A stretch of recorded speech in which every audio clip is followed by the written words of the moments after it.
Welcome, Wise Chat. It is Wednesday, July 31st, last day of the month. Hope you all are getting cozy. Producer Henry here saying welcome to Wisecrack Live. Don't forget to like that stream as you sit on down, lick that stem.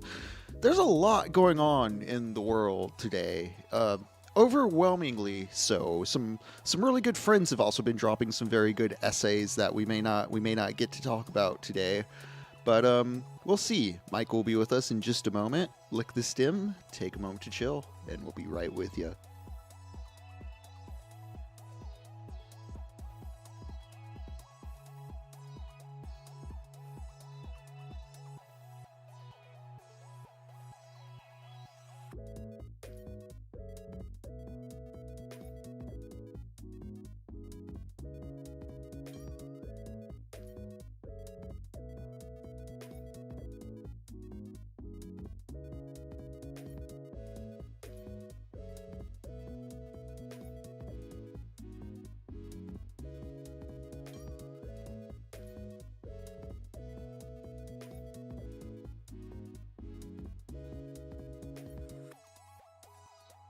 Is it weird and cringe, or just weird? Or is there also weird and cool? I'm sure these are questions we'll explore a bit today.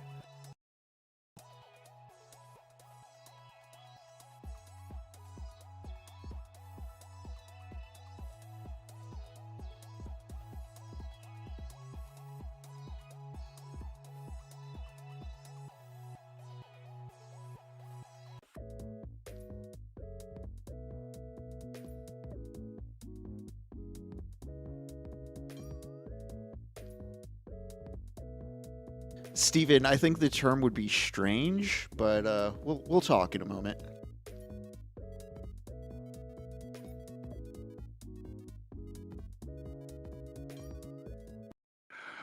Oh, what's up, guys? Nice to see everyone hanging out in the chat already. Love to see it. We love to see it. It's the last day of July. I guess that means, wait, it's the last day of July. Wow, that means we're way more than halfway through the year. That's crazy. You know, I feel like every year. What's up, Mello Jello? Good to see you. It basically feels like the beginning of the year until August or September, and then we're like, oh shit, the year's almost over.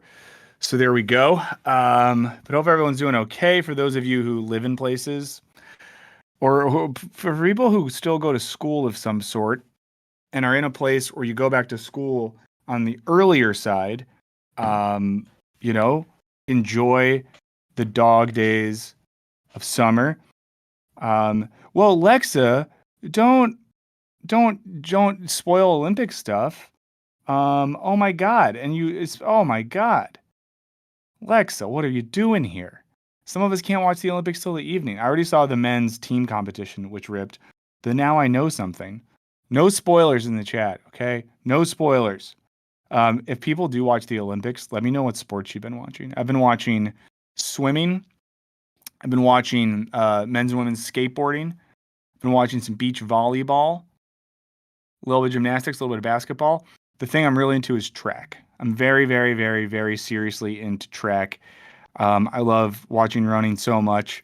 I think, track and running in particular, I think is the most pure distillation of human athleticism, because you have human beings and they just run, and you see who can run the fastest in a given set of parameters. I love it. I love it. It's just so straightforward. So straightforward. Also in the Olympics, I'll say one more thing, and I'm gonna let Henry jump in here. Shouts to Ireland. Ireland got yesterday a gold medal in swimming. That's not a spoiler because it happened yesterday. You just can't spoil today's stuff. People don't often think of Ireland as a country of athletes, maybe a country of writers, musicians, poets, thespians, farmers, drunks, songwriters, things of that nature. But, it was really cool to see that. Henry, what are you thinking? Oh, I was just going to argue that I think swimming more so than running might be the exemplary, just everything in the body going for it. Real simple, straightforward, body as a machine test. I mean, I agree, and You know, Also, I like for me, it's fencing. yeah, fencing's fun. I watched some of that. I don't understand how it works at all, but I think it's fun. I guess my thing with swimming is that like, okay, obviously in any sport, you're going to be in an advantage. You know, people from Ooh, let's say like well, Jesse brought up wrestling, which I would exclude from this conversation since that's body on body and not just like test of like body in space. yeah, and that's like sus. Like wrestling's sus because like dudes are touching each other. That's like so sus. Kidding, obviously, but I don't know something about like because the thing with certain sports is it's hard to feel like there is an equal footing when certain nations just have huge budgets to like train and do stuff. And I still feel like a nice thing you see with running, especially distance running, Ah, is like all that matters is that you can run. Go ahead. yeah, I see where you're coming from with that. Yeah, Sandal Farmers watching archery and surfing. Surfing's been really cool, and they're doing it in Tahiti, which is great because it's beautiful. It's a nice thing to look at. It's kind of funny that they're out there. Women's rugby. I watched some women's rugby clips, and those are cool. You know, I really think that the Olympics are a great example of something that is structurally like bad, bordering on evil, but practically amazing. And what I mean by that is like the IOC is an incredibly corrupt body. Um, what Olympics do to Representative Joins is making pizzas. That's awesome. Tell us about your pizzas. But you know, it's just like it's a messed up institution that involves corruption and bribes and damaging and damages the cities that it's in. But within that corrupt structure, you have instances of human beings, most of whom are not rich, are not famous. There's tons of Olympians that like work multiple shitty jobs just to get by and train.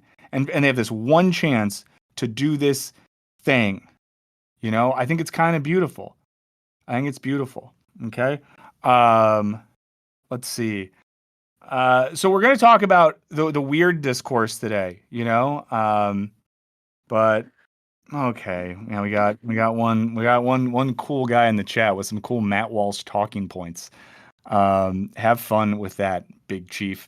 But you know, it's been an interesting week or so of discourse, and I find this shocking that the new talking point from the American Democrats, and particularly the Kamala Harris campaign, is that Republicans are just like weird. And I think it's really funny how effective it's been because, you know, there's been critiques of the right for a number of reasons. They're fascist, they're racist, they hate women, they love guns so much they just want to rub crude oil all over their genitals, all this sort of shit. And no one really cares. But then some people just started being like, I don't know, these guys are weird. And they got so mad. And it's pretty funny. I know again, we're not doing this in any political way, but it's kind of funny. Nick Gilliam gets it. Um, so I think it's funny. And you know, I'm from a culture where it's okay to be weird. You know, I think some of you are probably weird. I'm not out here saying I'm not weird, but I like the idea that it's becoming a part of the sort of critical political discourse that you can just be like, I don't know, these guys are just weird. And I think there's something funny. I did not listen to the discourse Some More News had it. Was that on a recent podcast? Also, shout out to Some More News. Our friend Helen Flourish was on one of the recent podcasts, so please check that out. And now that they said it publicly, we can say this: Helen Flourish is doing some writing for Some More News, which is really cool. But yeah, Sean says, "Let your freak life fly," and I think it's interesting too because there's like we can get into the semantics of this, but I do think there's sort of good weird and bad weird. There's a weird that's like eclectic, creative, exploratory. And there's a weird that's like overly obsessed with the existence of trans individuals. Fucks couches. Says weird stuff about I know there's like a certain type of weird that's like more of an awkward, uncomfortable, why do you care so much weird? Because like if one of you in the chat right now said something like, on weekends, I like to do shrooms and cover my body in paint and roll around on a big canvas while I listen to the music of Roy Ayers. And I do that all day. I would say that is weird, but it's pretty awesome. It's weird, but it's like cool, it's interesting, whatever.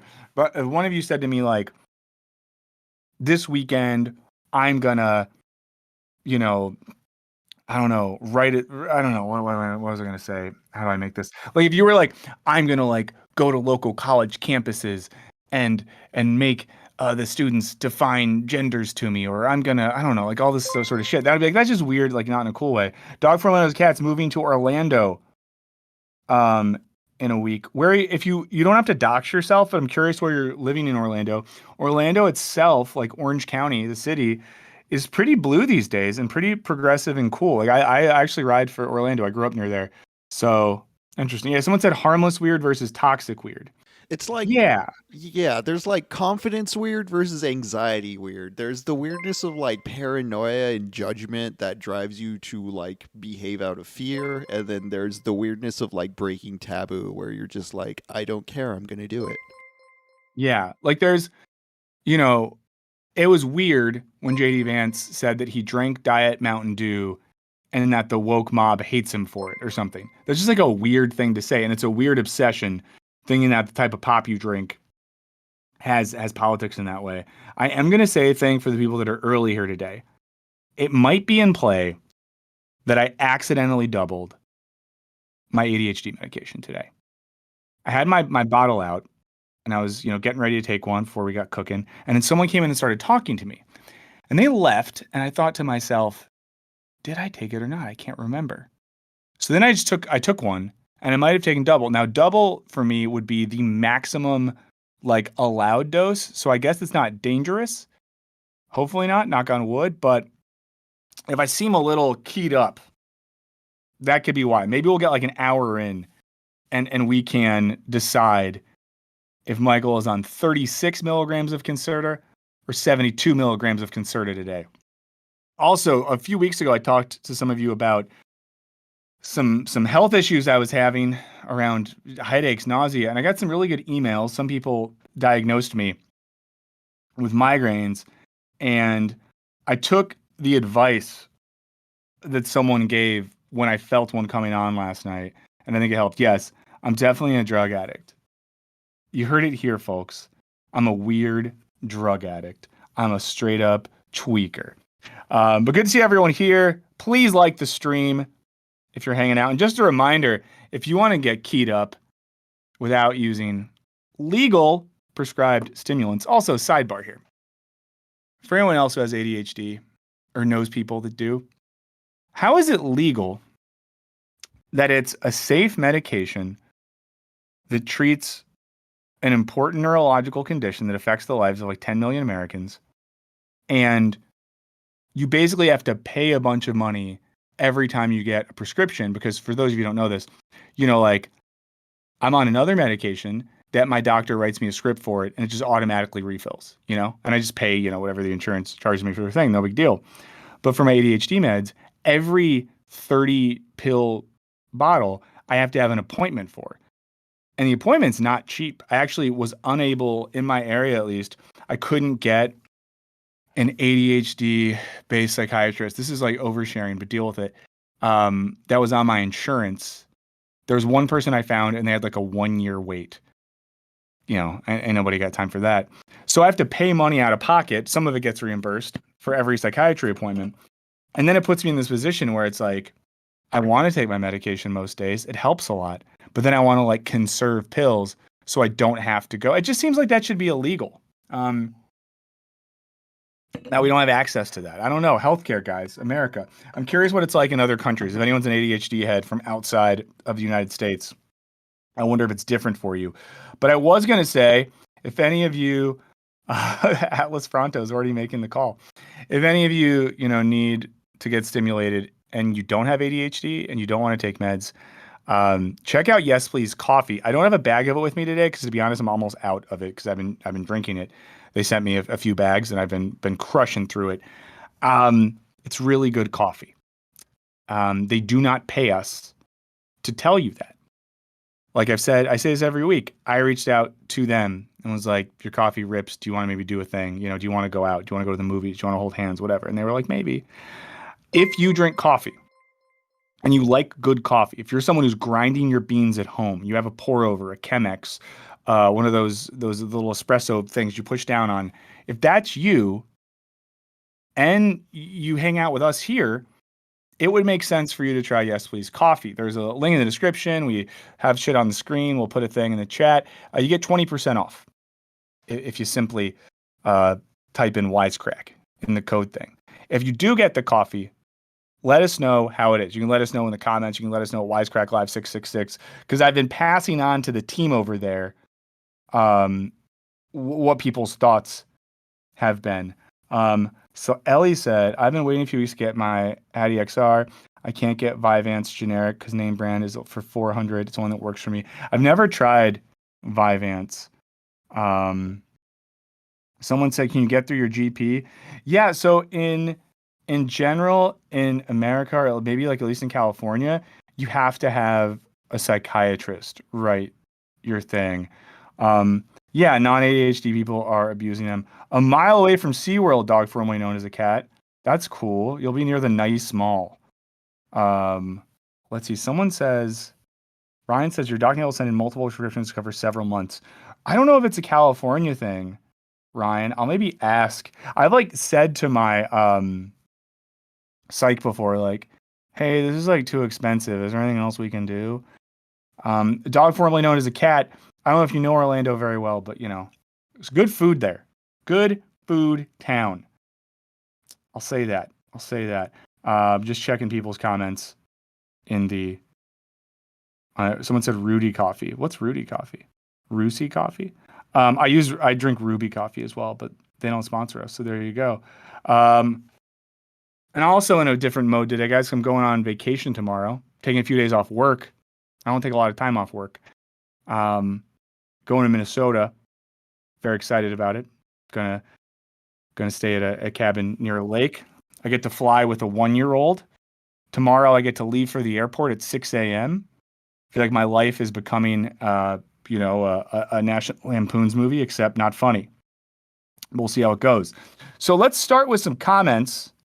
I'll go to the comments that producer Henry pulled up. What's first for you? Okay. Florian Flock says, is it too blatant in referencing actual politics? Yes, because that is what it needs for you to finally get it. This is from the Boys video. We did a video last week on Boys season 4. We didn't really get too into that season on stream. We talked about it earlier in the season. I still think the Boys, in terms of something that is in the superhero fantasy adjacent genre, it might have been the weakest season of The Boys, but the weakest season of The Boys is better than any television show that Marvel's ever put out. Hands down. And I'll say Marvel live action, because I do think X-Men 97 ripped ass. But, for something in that genre, it's still really good. The performances are awesome. The actors on the show seem like they care. Anthony Starr, I think, is the guy who plays Homelander, New Zealand actor. Just unreal. I think if this wasn't a show about transgressive superheroes, I think he would get nominated for awards. But what we talked about in the video is that the show feels like it's losing some of its satirical edge because of how close it gets to actual political events.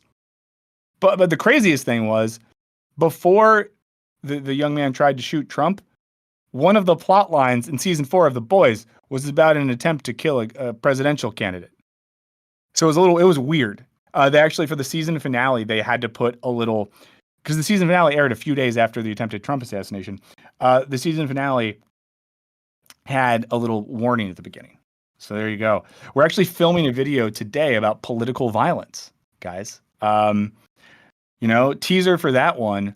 Is the real problem individuals, or is it nation states completely built upon perpetual political violence? You'll find out in a couple weeks. This comment's from the ZJK. It says, what's mind-boggling to me is how people expected the show to not be political when the original is half critique of the comics industry, half about Bush, the war on terror, and corporations. The company's called Vought America, as in bought America. Ennis is many things, but subtle has never been one of those. I didn't know until recently. I think Ennis is Irish? Yeah, Originally Irish or something? I think it's supposed to be pronounced Enos, Enos. Like, yeah. like Um, penis. yeah. One of the reasons I pulled that comment though is because I don't know. I think I may, and maybe other millennials like myself may take for granted that we grew up in an era where like we just like knew like everyone criticized Bush. Like everybody's worried about like right wing resurgency, and it's like yeah, we grew up kind of in a bubble in that sense. Yeah. Um, but either way, I agree with that comment. Lonkin Pork, friend of the program, said, I'm going to keep banging the Tom Lehrer drum. Political satire became obsolete the moment Henry Kissinger was awarded the Nobel Peace Prize. In some sense, we live in a post-satire world that risks being a stereotypical 20-something white dude that went to college. Shout out. Father John Misty wrote a whole album about it like 7 years. Yeah, so Lonkin Pork referenced the Father John Misty album, which is pretty good. I was skeptical of Father John Misty for a while, but makes good music. Saw that guy at a smoothie shop once. Um, but yeah, I do think it's hard to make political satire. We made videos about this before. I think there's very few examples of really effective political satire, and I still think that one of the only people that does it well these days is Connor O'Malley. And I think in particular the stuff Connor O'Malley made around the, I guess at this point, the 2016 election. That's so long ago. Was beautiful. If you've never watched Connor O'Malley's Truth Hunters video, go do that. Baz from the background. Now this is from the stream. So what I was talking about is that someone in a comment, I think for the boys video, and I engaged with it because I need to feel things, whatever I can do to crank out a little dopamine. Someone said I'm 50, and they said like this guy is a 50-year-old boomer who acts like a millennial. So a few things here. 50-year-olds wouldn't be boomers. That'd be Gen X. B, I'm not 50 years old. My age for a little bit still starts with a 3, and I got to hold on to that. And then the person said they didn't believe that I wasn't 50 because I'm bald, and that they've never met a bald millennial, which is very funny. Because millennials, I think the oldest millennial now would be like 43. And my guy, if you've never seen a 43-year-old bald person, you must be living someplace where they put Propecia in the water. Yeah, but this person says people still think, and that is the thing too. Like, I've seen a lot of people, self-included, millennials, who have said things on the internet like, for example, like, oh, if Harris picks Shapiro for her VP, she's going to lose the youth vote. And I saw someone respond to a tweet like that being, it's cute that 40-year-old millennials still consider themselves the youth vote. And it's true. You know what I mean? I think that we do this thing where we get older and we still think that like we are the youth, but like millennials aren't the youth, Right. like I still expect the kids to know about 9/11. Yeah. yeah. Like I've been able to vote for 20 years. I am not the youth vote. The first election I voted for was Bush versus Kerry. I didn't vote for either of them. I went third party. Suck my but I mostly did it to impress a girl. If I'm being 100% with you guys, I was a really insecure, 19-year-old. I voted for Ralph Nader because I wanted to impress a hippie chick.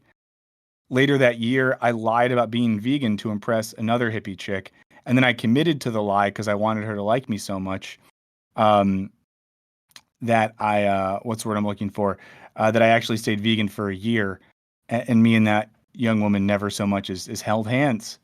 But sometimes lying to impress women can lead you down great paths in terms of politics and diet. But yeah, millennials. What are we gonna do about them? Sunny Day says, I was kind of invested in the Drew Barrymore B plot. If you didn't watch Monday's stream, there was a great B plot to that stream about me getting potentially scammed by producers for the Drew Barrymore show. It's since been pointed out to me that there's a few like notable streamers that fell for the Drew Barrymore scam. You all helped me avoid it, and I thank you for that. Colonel Weird, this is a great comment to end on because today's topic says, I love how Michael's usually a super chill deadhead, but every once in a while, he lets us see his inner homicidal maniac peeking over the hedge. I'll just be honest with you. I've never felt so seen. in my life. Because in general, I'm a super chill deadhead, but I got that dog in me sometimes, and it comes out. You know, if I tried to put that dog on a leash in a cage, if I tried to train it, if I shot it with a little bottle of water when it barks, yeah. But that dog's still there. So, Colonel Weird, thank you so much for seeing me for who I really am. I think what we all want in this life is to be seen. We all want to be seen. So there you go. Yeah, someone brought up Cat Black and the Drew Barrymore thing. Guys, I just wanted the money. I just wanted a little bit of money. Isn't that the dream for all of us, that without effort, someone just gives us a couple $1,000 or something? Yeah, I get These you all, money for nothing and your kicks for free. yeah. I'm curious if, because, and okay, I'm going to say this, and you can't say paying off bills or debt because that's boring. If someone just gave you $2,000-$3,000 for nothing, what are you buying? I know for myself, I would probably want to buy some music gear, maybe some pants. I need lightweight pants, I've realized, because I run so hot and it gets hot in the summer. And I only learned recently that they make pants that aren't jeans or chinos. They make like lightweight pants. Who would have thought?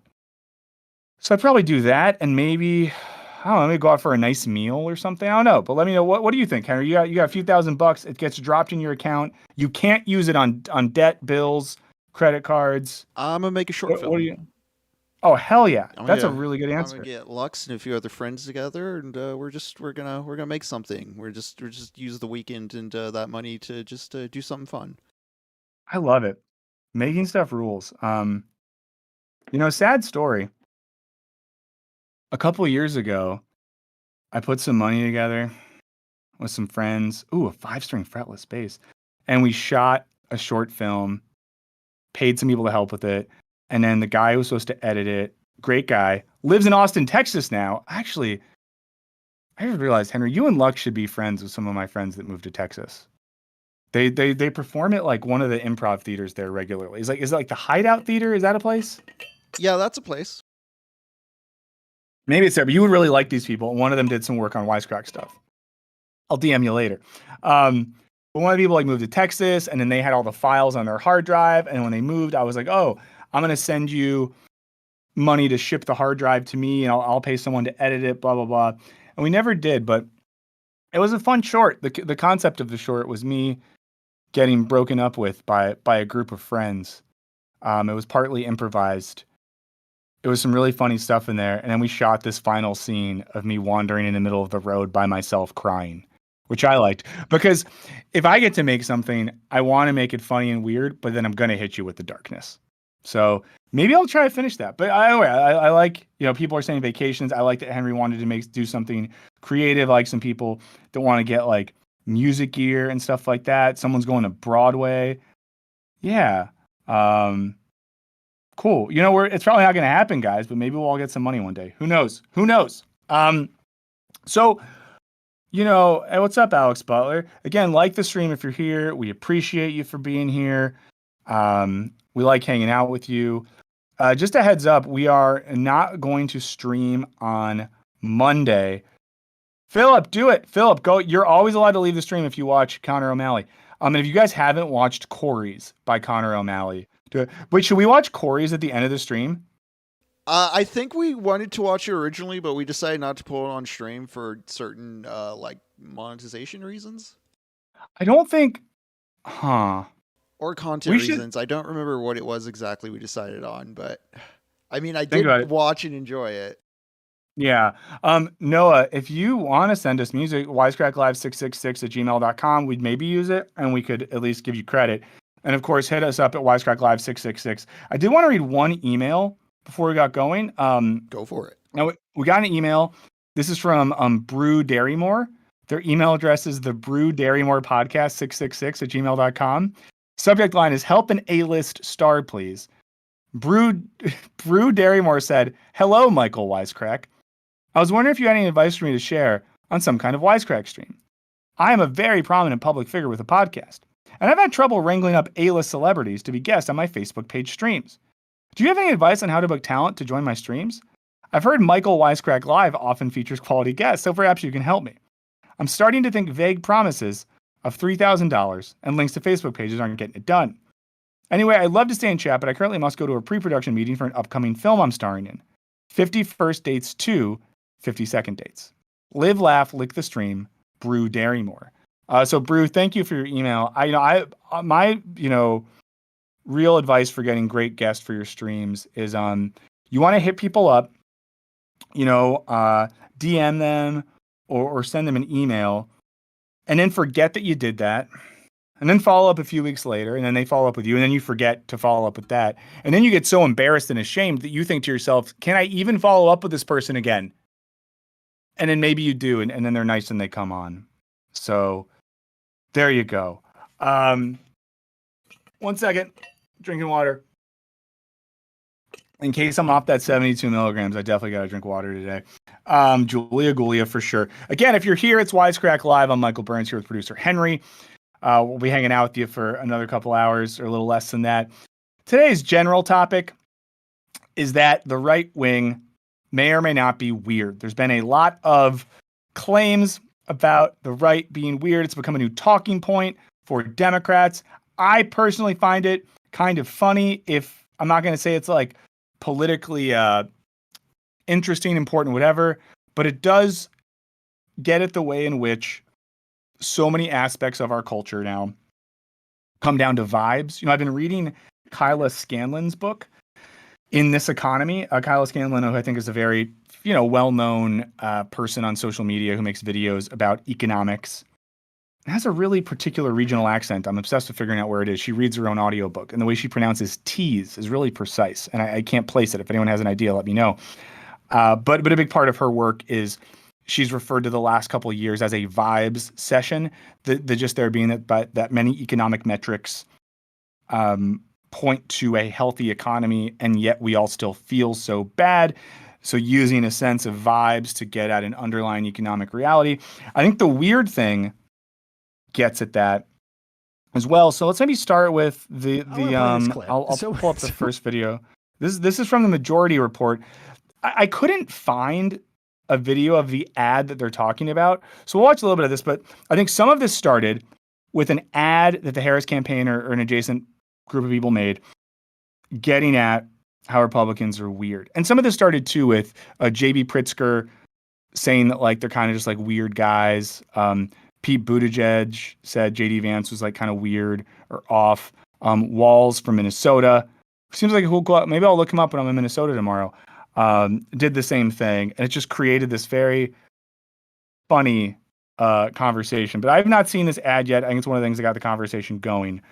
So start there. 72 milligrams of what? Pure Colombian raw Concerta prescribed by a wonderful psychiatrist. If anyone is in Los Angeles, needs a great psychiatrist. I like mine. He's a good guy.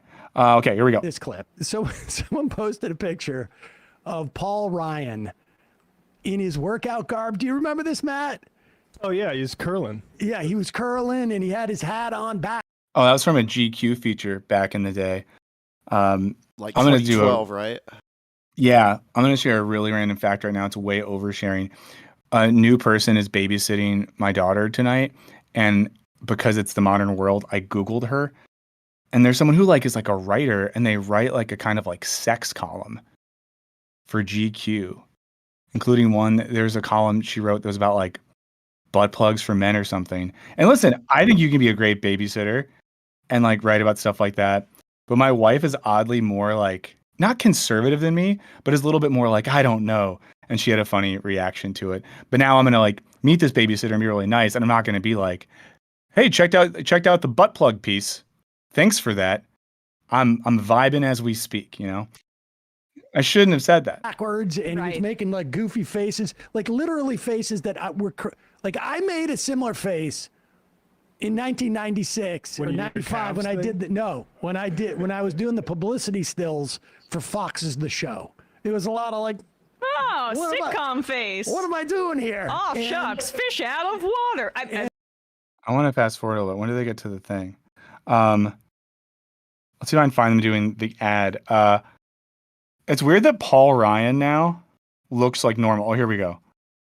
I'm listening to best. But like Paul Ryan used to be crazy, and now he looks really normal.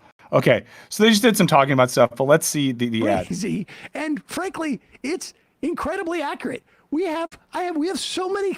Like we'll play a series of clips after this that are all this ad, except for they're serious. This is. I think our goal today should be to really figure out a bifurcation of types of weirdness. So we're all in this together. Feel free to contribute in the chat. If you have longer thoughts, email them to wisecracklive666@gmail.com. But let's figure out at least two types of weird. This is an ad put out by a PAC. Won't pack down. I don't know who they are, but here's the ad. Us MAGA Republicans banned abortion, but that's just the start. That's just the start. If Trump gets elected, we want the government involved in all aspects of your sex life. This is crazy. This is crazy. This looks like a weird Tim and Eric type thing. Why do the men all have swords and red marks on their faces? This guy's sweat.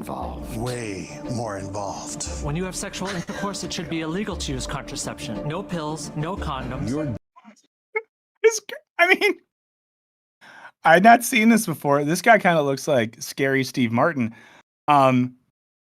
Listen, it is kind of, regardless, we don't have politics, morals, or values on the show. We are an objective cipher that just communicates information to you without any additives, no seasoning, no flavor.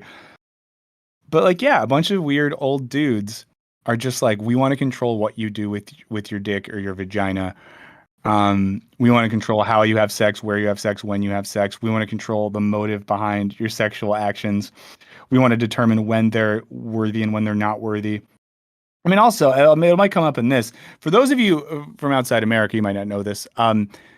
So there's this thing people talk about, Project 2025, which is very different than our thing, which is Project 42069. And Project 2025 is a list of sort of political and legislative legal demands made by this big conservative group, the Heritage Foundation. Their whole thing is once Lord Trump wins, we're going to do all this stuff. And one of the things I want to do is outlaw pornography. Interesting. Genitals are reserved for procreation. If you freeze 12 eggs, you should be required to have 12 babies. What? I gotta hear this guy's line delivery again. This dude is sick. Okay. 12 eggs, you should be required to have 12 babies. If you freeze 12 eggs, you should be... Or else you're a serial killer. And I'm definitely not a serial killer. This is really good. This The is sweat funny. stains. This is so weird and good.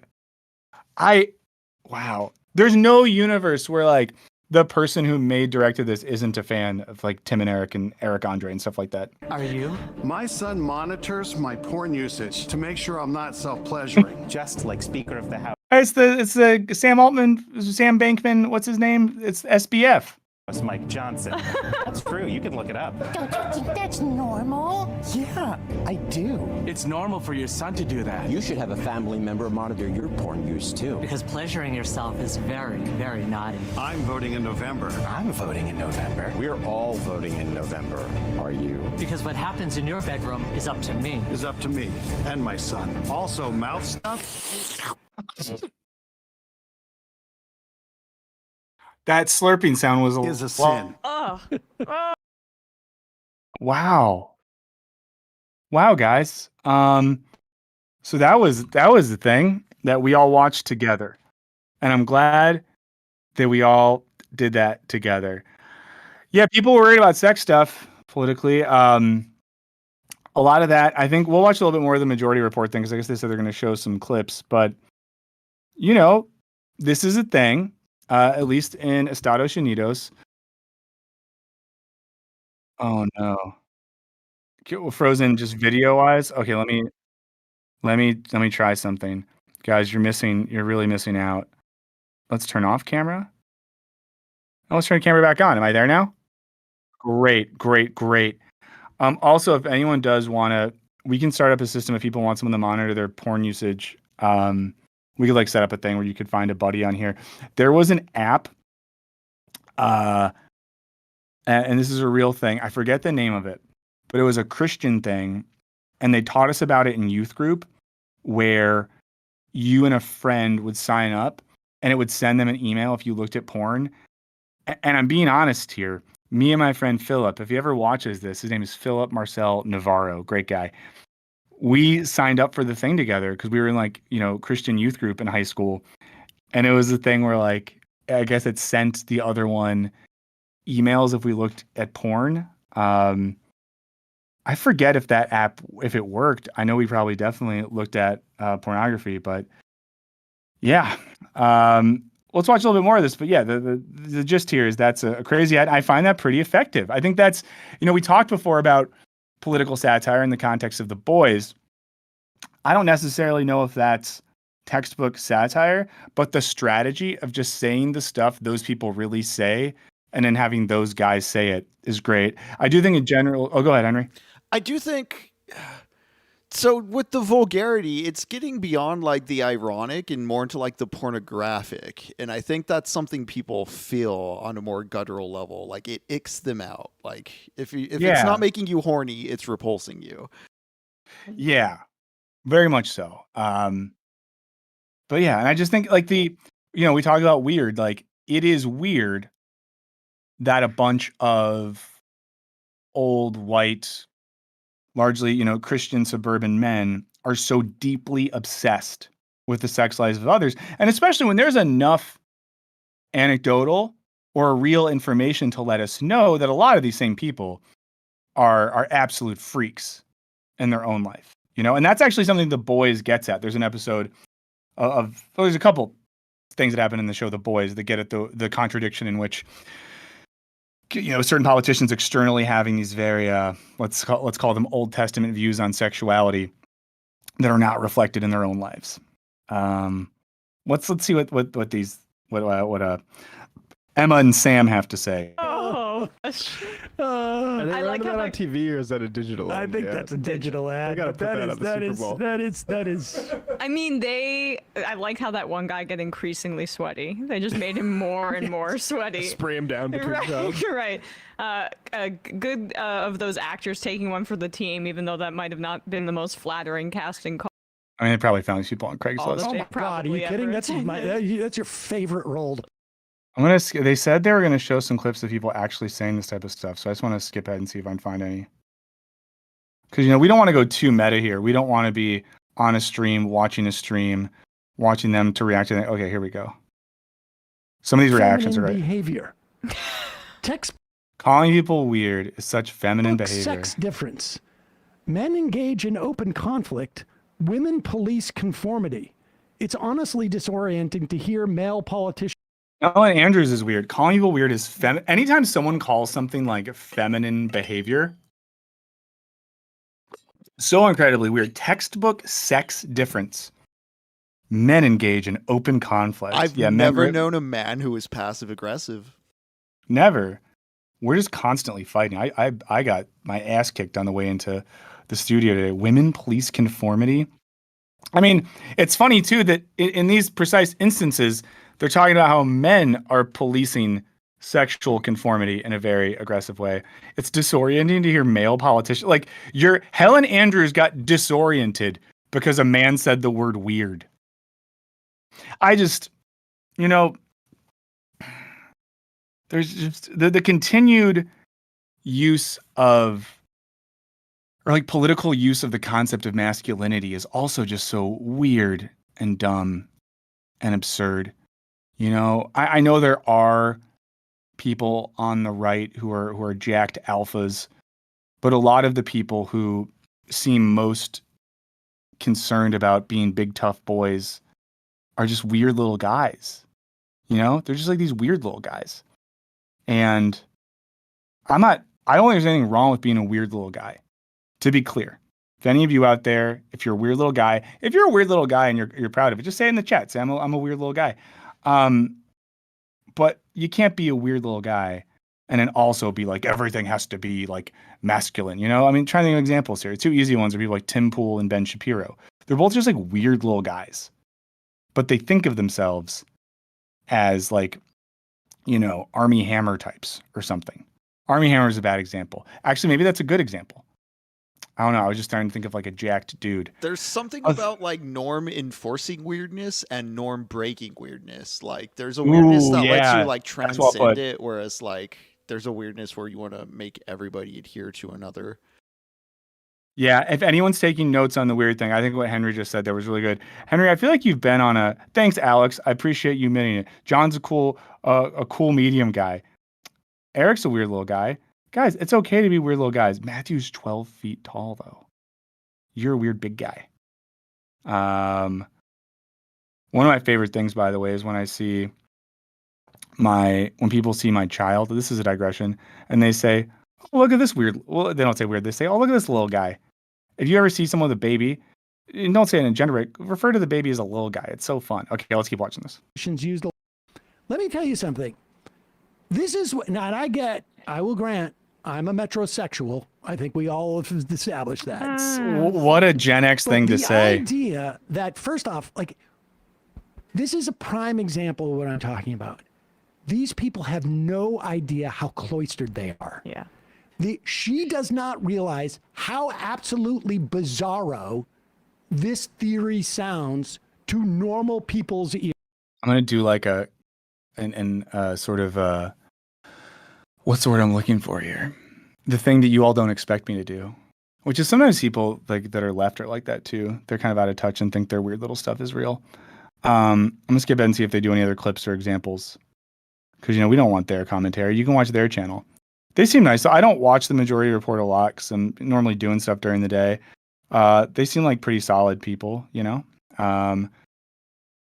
Matt Walsh also. Many people Matt Walsh is so sick, and by so sick, I mean and this is responding to that ad that we played earlier. Many people have noted how the Dems are trying to cast Republicans as, quote, weird, even though Dems are the party of cross-dressing fetishists, mentally ill transgenders, naked degenerates exposing themselves to kids, hideous cartoonish drag queens who look like Tim Burton characters, etc., etc. But that's the whole point. They want to flip society on its head and make freakish sickos normal and normal people into freakish sickos. I will be honest here. I'll rewind so we can have the tweet frozen. I'm impressed that Matt Walsh knows who Tim Burton is. That's something. But again, I think what was the distinction you drew before, Henry? There's like weird as being transgressive or weird as forcing norms. Yeah, like transgressing norms or reinforcing them, I think was kind of what I was saying. Yeah. So obviously, we know what side of that situation that Monsieur Walsh is on. Just making sure I'm not in trouble work-wise. Okay. Normal people, sickos, sicko nation. Yeah, but like cross-dressing fetishists. First of all, it's like if someone wants to wear clothes that are different from the clothes you think they should wear, who cares? Mentally ill transgenders. I mean, we're not going to get that. Obviously, we know that's naked gender exposing themselves to kids. Like, I know, like, there are bad, weird people in the world. There's pedophiles and shit in the world. The idea that like all Democrats or a majority or a big chunk of them are naked degenerates exposing themselves to kids and that's like a political position is ridiculous. Hideous cartoonish drag queens look like Tim Burton characters. Dog, if you don't like drag queens, just don't go to drag shows or watch RuPaul. I don't know what to tell you. It's not like anyone's forcing it on you. They want to flip society on its head, make freakish sick. Yeah, I think this idea of like normalcy as well is really weird, because I think the like ideal version of a more progressive politic towards like sexuality and identity is kind of just like, hey, here's the freedom and space to explore your thing. And you can explore your thing. You don't have to make it our thing. In certain cases, maybe keep your thing in a place that's kind of your own space, but just like explore some shit, do whatever. And I think that is so threatening, I imagine, because people like Matt Walsh have a sort of like political theology or political ontology in which there are predetermined categories of normalcy, and anything that doesn't stick into that exact category is ethically transgressive. And not only that, their kind of traditional subject position feels threatened by the existence of quote unquote non-normative subject positions or something like that. Yeah, they're not like the central focus in the spotlight. Like, oh, suddenly we aren't the ones with the monopoly on normal. Yeah, and the weird thing too is like all these people, like Matt Walsh and all the Daily Wire people, they all live in like upper class white Christian suburbs of Nashville, right? These are human beings who in their day-to-day life probably don't encounter, people of color, probably don't encounter many queer people, probably aren't around many trans individuals or people that do drag or people from alternative sexual communities.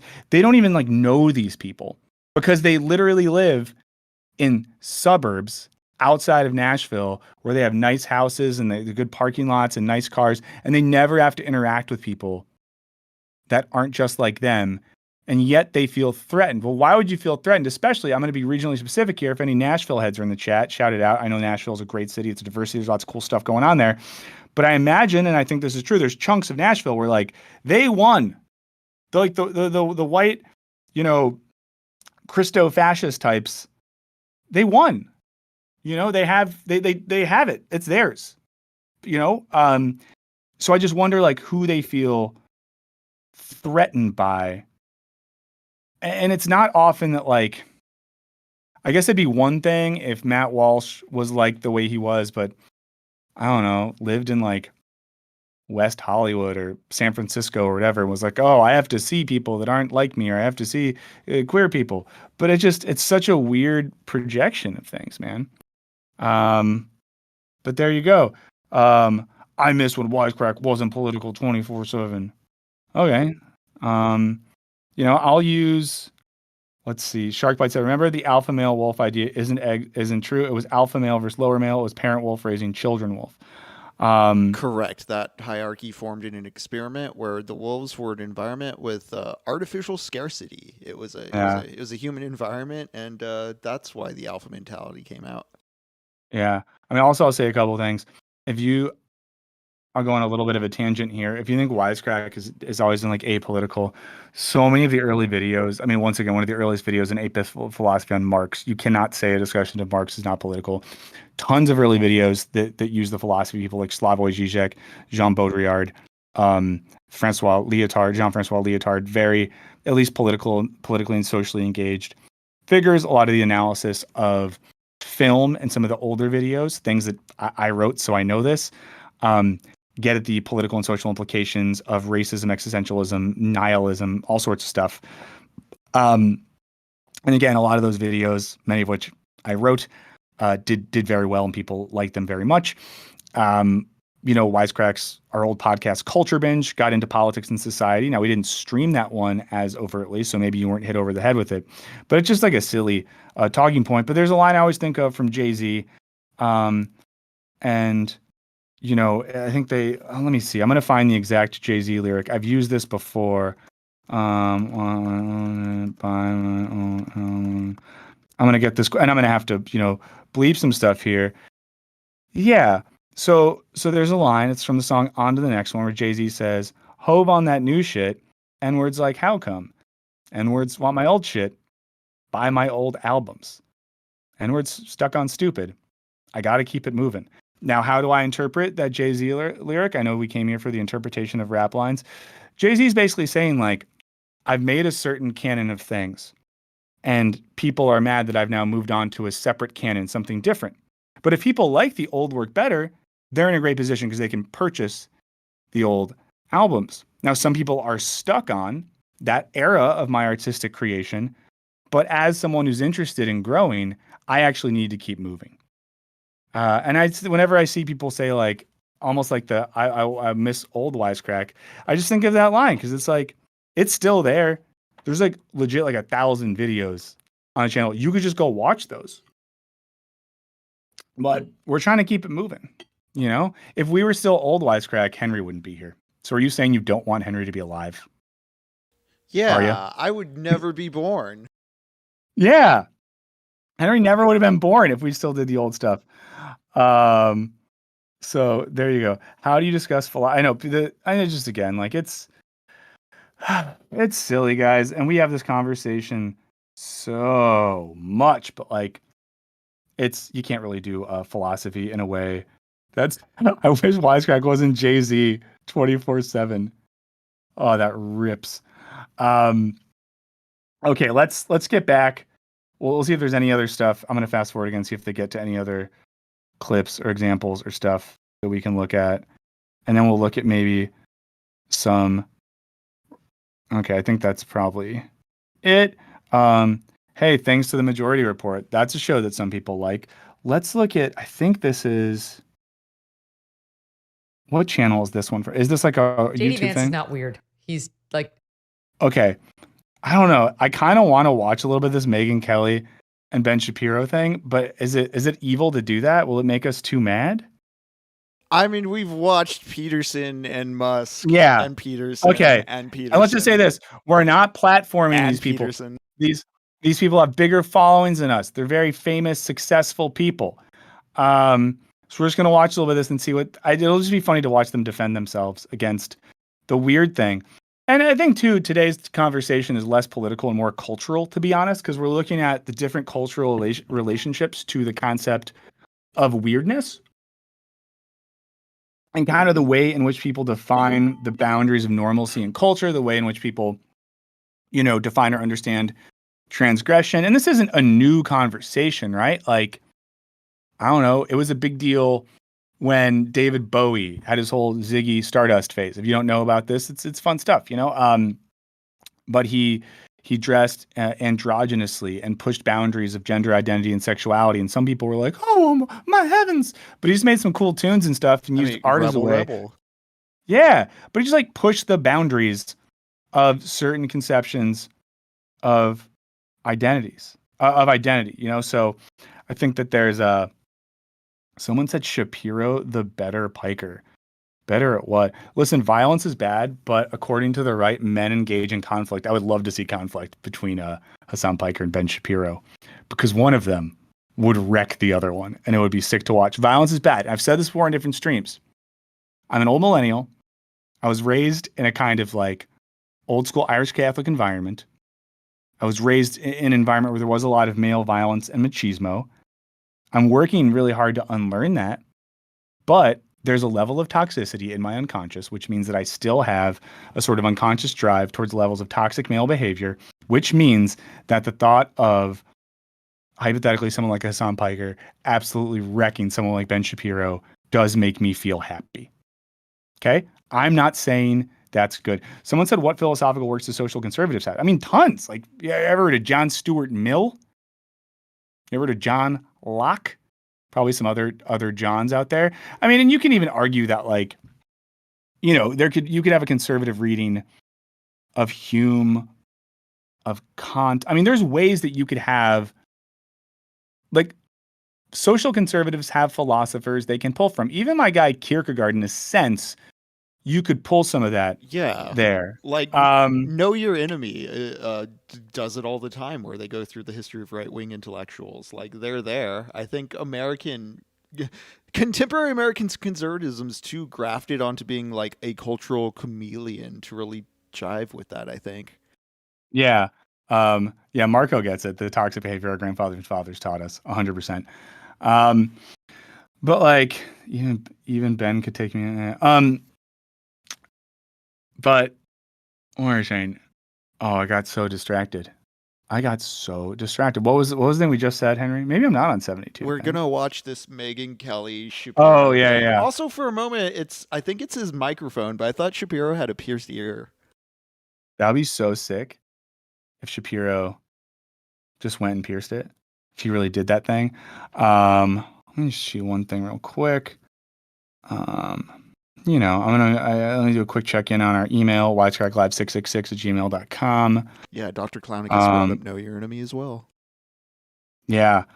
But I think the important thing when we talk about, like, David, I'll do the conservative Wisecrack stream. That'd be fun. I'll wear like a good outfit for it. But I think when we think about like conservative versus, let's say, progressive philosophy, I'll say here's the big difference. Most conservative ideology and philosophy, definitionally, involves the desire to conserve what was, to look backwards, and to use the past as a metric for establishing what we should do in the present, which is why, of course, a lot of American conservatives, and not even the weird ones, are really into the Constitution. They're really into the Founding Fathers. They're into looking backwards. They're into the Bible, to look back to historical moments in text to establish a way of political thinking that facilitates or shapes the future. but a lot of, give me 1 second.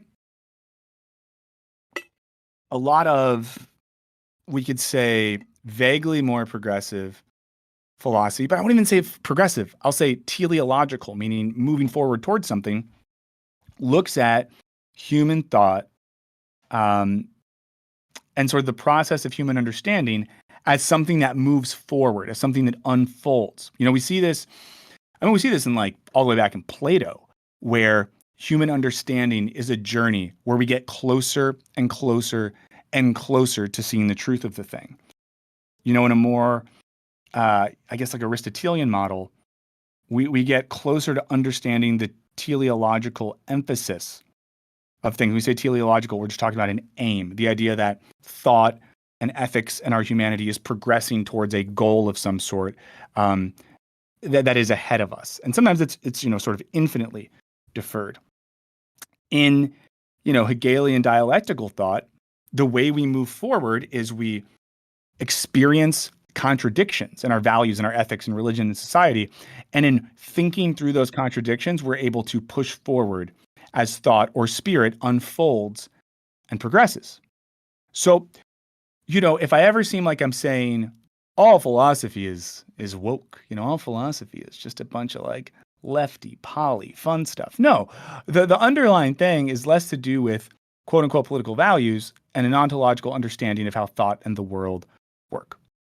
One side involving an analysis that leads at a progression and an analysis that acknowledges that the world as it is rife with contradictions and injustice that we can move past.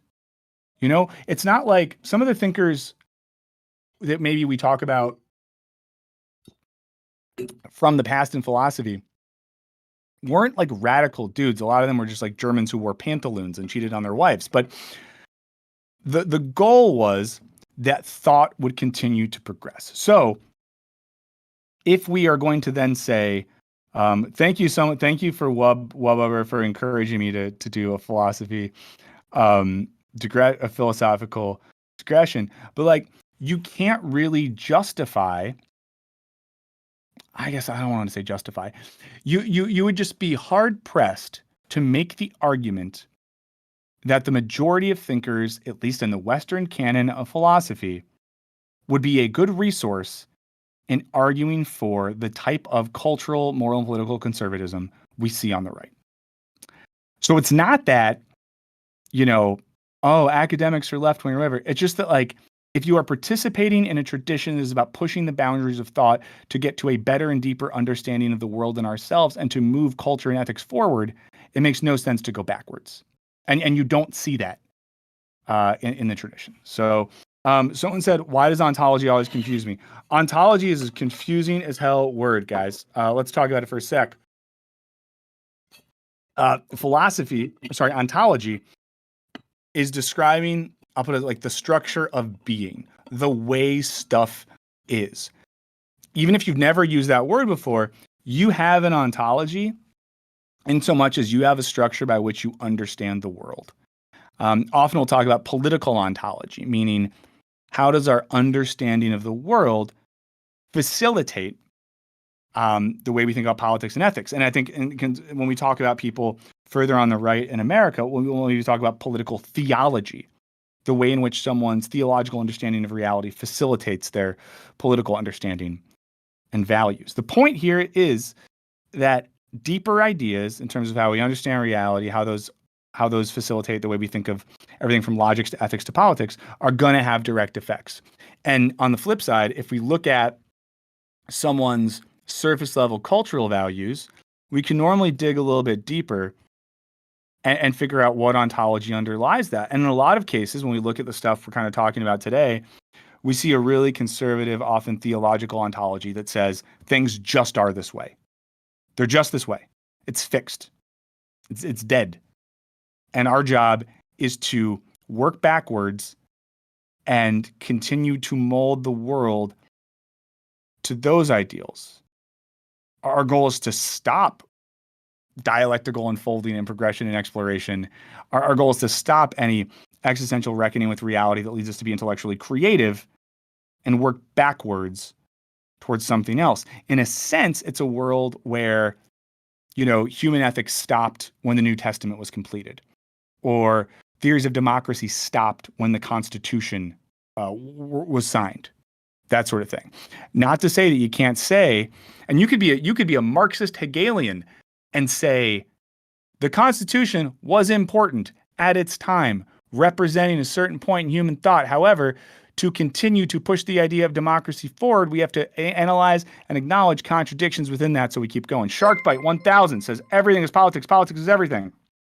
As long as a single human has a concept, idea, thought in their head, it'll be part of politics. I mean, it'll become a part of politics because as soon as there's like two or more people, we have a political situation. Maker says, so groupthink. I'm not sure exactly what you're referring to, Maker, but I don't think it's considered groupthink when people rigorously participate in a tradition of philosophical thought, debating along the way. And I definitely think it's not groupthink because every big progression point, or even minor progression point in the history of philosophy, is basically someone else looking at someone else and being like, there's big problems here, so let's keep it moving. And I don't think that counts as group think. Okay, let's watch a little bit of these freaks. Sorry, I'm just kidding. I'm not.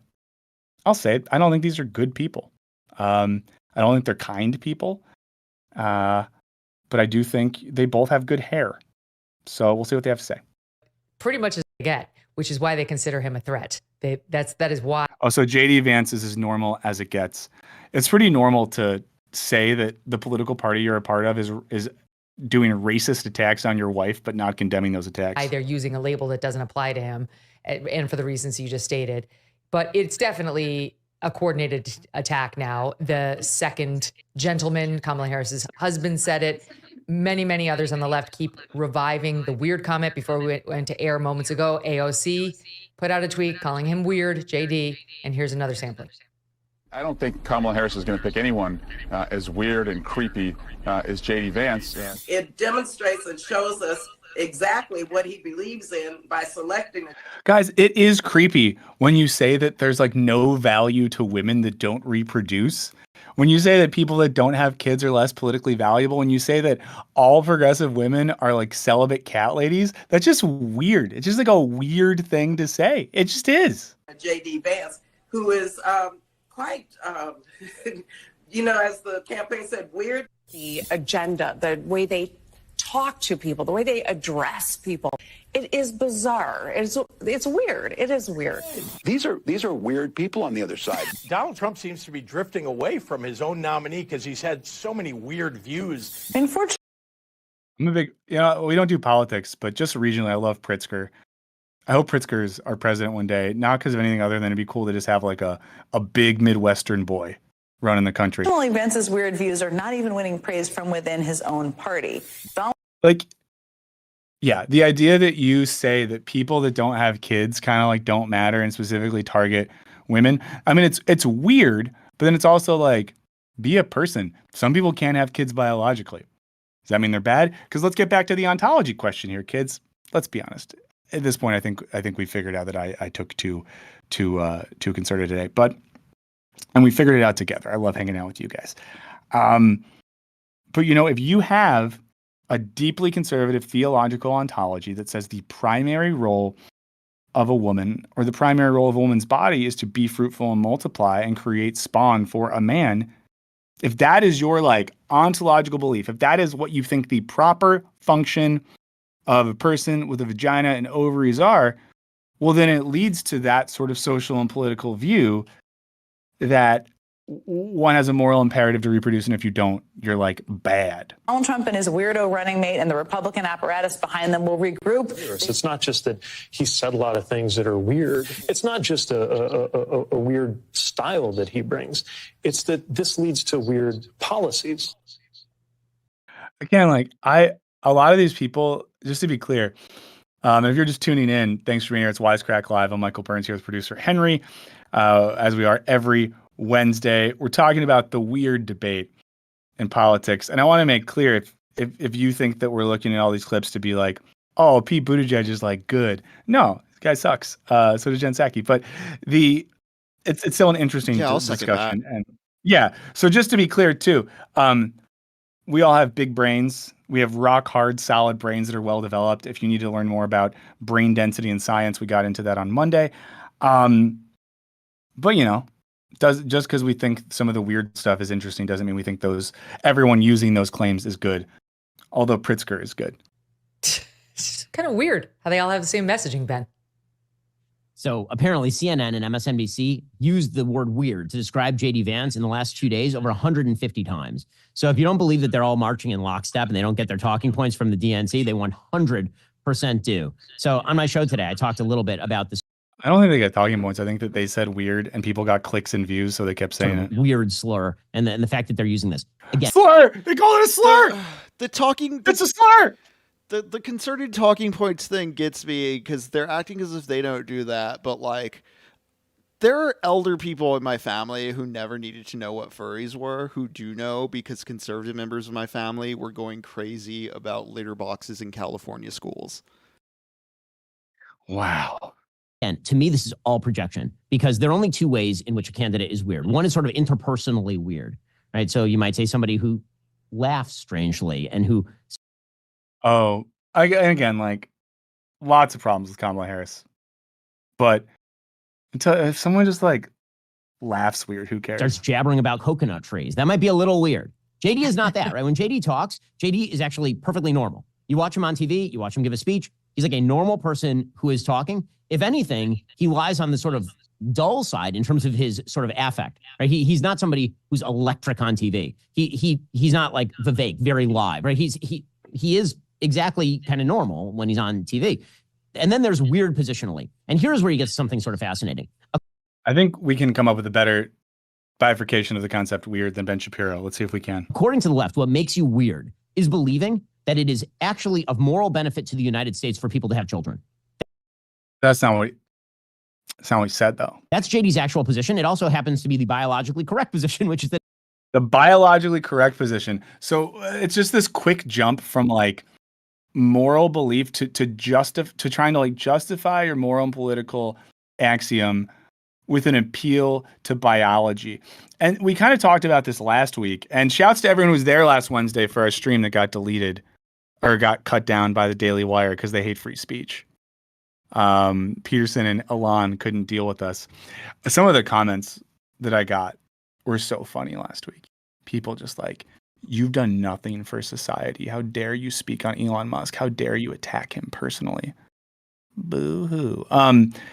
But we talked about last week, like Elon Musk was like appealing to physics, and Jordan Peterson often appeals to biology in a way where it's just like, man, if you're going to do that, I need a little more evidence that you know what you're talking about, and I need to see scientists who speak like that, because scientists normally do not extrapolate philosophical and ethical positions from their empirical findings.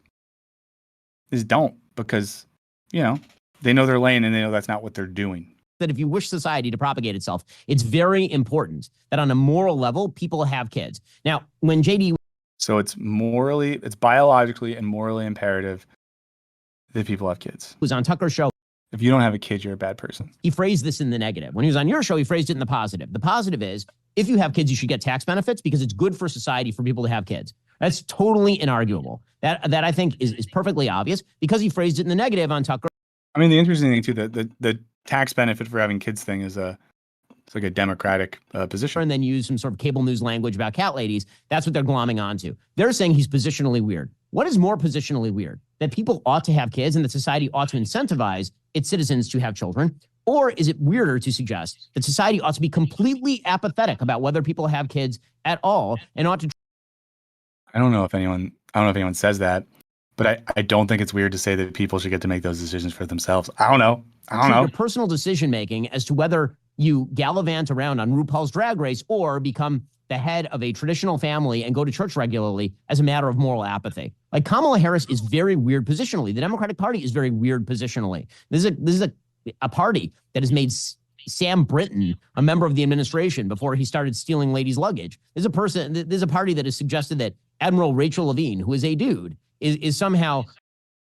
They just the way they talk about trans people is just wild. A stand-in for women everywhere. It's a weird party filled with, I mean, they have trans influencers jiggling their fake breasts on the lawn of the White House. Ew, this is icky. This is icky. This man makes me feel like I need a fucking shower.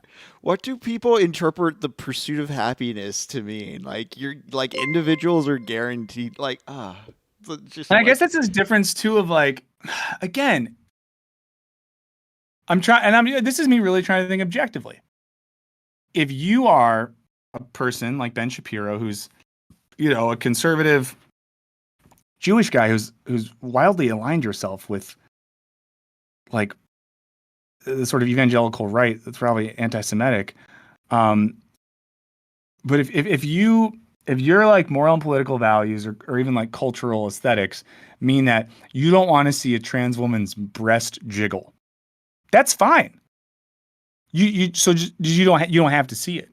And if you are Ben Shapiro living in your likely all white, very posh suburb of Nashville, you're probably not going to be confronted with a lot of trans women shaking their breast in your face. If any trans women, in the Nashville area are watching, maybe I'm wrong. Maybe it's a normal thing. The trans community there is like, hey, let's go show our titties to Ben Shapiro. Probably not what you're doing. On the flip side, if someone's politic is like, hey, lady, this is what you have to do with your vagina. So it's a little more assertive. It's a little more of the like the controlling assertion of one's values onto another person's bodies. The projection of a teleology onto people. These people just draw the weirdest moral equivalencies. And they always do this, right? That's the rhetorical thing. Like, we do this, but then I do this. Okay, let's start a little bit more. I probably can't make it all the way through this. Yeah. If you're just talking weird, the Democrats have nothing on weird when it comes to JD Vance. And so they've been trying to manufacture this narrative. This is where I get to the question of stickiness. Again, I doubt this is really going to stick to JD because I just don't think that he's weird enough for it to actually work. But this is certainly what they're trying. Here is Kamala Harris just this week going on the RuPaul Drag Race show. The way they say RuPaul Drag Race is like, it's this morally abhorrent thing rather than just like a fun show where people compete in drag and just have like fun with it. Again, Megyn Kelly, I don't think anyone broke into your house and tied you to a chair and made you watch RuPaul's Drag Race.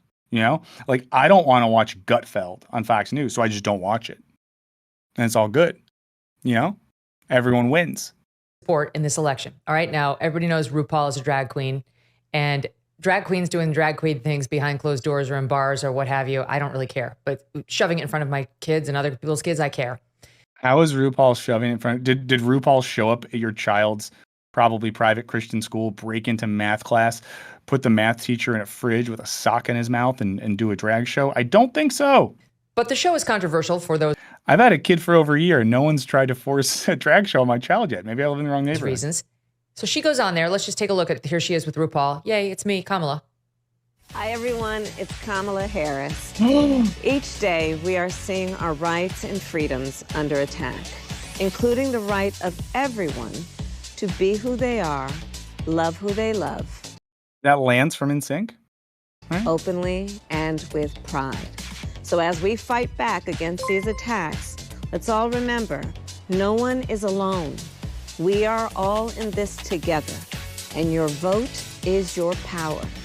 So please make sure your voice is heard this November and register to vote. So we'll see what they say. Are they mad? And again, I'm not a big Kamala head, we're not really coconut pilled here.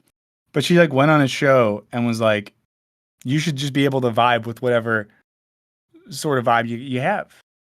No one should attack your subject position on the basis of gender or sexual identification. So, like vote. It's just it's a boring thing to say in that like there's nothing shocking there. So I'm curious why this is offensive. Henry, can you predict why you think what Kamala Harris just said is offensive? Because she's a Democrat. Yeah. Whoa. Remy sounds like they wrote some cool fanfic. Yeah, but like, yeah. Whoa! Mitch Gus just gifted 10 memberships. Let's go. That's very, very cool of you. We love it. We love it. Alexa's already hailing the Lord of the chat. We got, if you get gifted a membership, you got to say thank you because we're polite. We'll see what they say. She's perfectly fine going on that show, notwithstanding the fact that 6 weeks ago, that show featured a trans person. It's a woman who had her breast chopped off and decided to walk down the runway with a discarded pair of fake breasts in a clear bag, bloodied flesh, with a depiction of scars across her nipples. Why is and scalpels on fake arms shaving off her breasts. Did they force you to watch that show, Megyn Kelly? Someone should make her watch it. Sounds cool. Yeah. Do you think she likes the films of David Cronenberg? Maybe some like in some 80s nostalgist way, but I don't think she saw Crimes of the Future. And this was celebrated on this very show that our sitting vice president just celebrated 2 minutes ago. Look. Up next, got Mick. Now starring in X-Plant 2, Electric Boogaloo. This look is something I have been wanting to do for so long because top surgery absolutely changed my life. So I molded my arms. They're That's not that crazy. That's really, yeah, that's not scalpel. like graphic. Like I was expecting it to be a bit more vulgar or gory, but like I mean, the blood's in the bag, but those arms are really cool. Yeah, I'm only gonna fast forward because like YouTube's weird sometimes about like blood and stuff, so I don't want them to flag Wants us to listen to her on what's weird. Not a word of condemnation for that, and endorse. I don't know, man. These people are. I just think they like really are weird. I just hear what's one of these is like a news thing, so I want to make sure. Okay. Let's see if there's anything else new on any of these shows. Wait, which is the one I wanted to watch?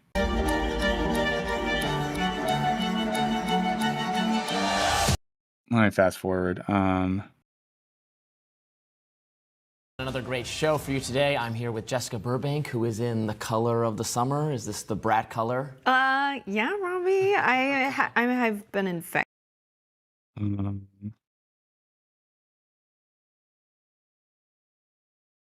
Someone who watches the show, I feel like, tweeted at me recently saying that we should do something with this person. I don't know anything about them. Okay, let's see. Democrats say that it is racist to believe, well, they say it's racist to do anything. I had a Diet Mountain Dew yesterday. And one today. I'm sure they're going to call that racist too, but. Like, that's a weird thing to say. It's good. Hello, fellow hill people. I had my Diet Mountain Dew. I love you guys. I love you guys because they didn't laugh at him. Like, no one.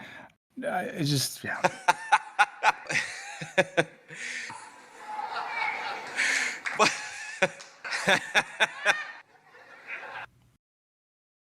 Man, it's so weird that me and JD are the same age. Minnesota Governor Tim Walz, who's rumored to be on the short list of Harris's potential VP picks, piled on and said this on MSNBC last week. Let's watch. These are weird people on the other side. They want to take books away. They want to be in your exam room. That's what it comes down to. And don't, get sugarcoating this. These are weird ideas. I like that Tim Walz too saying this is a guy who like is a former high school football coach and drywall installer from Minnesota.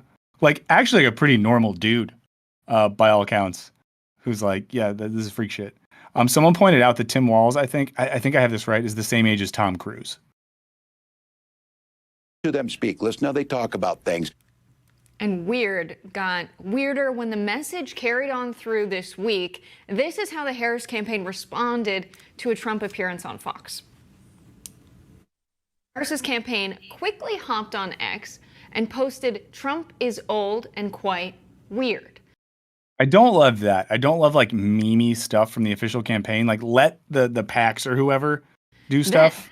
Then HQ posted, quote, "This is weird," above an ominous picture of Vance, in his own words, saying, quote, "I certainly would like abortion to be illegal nationally."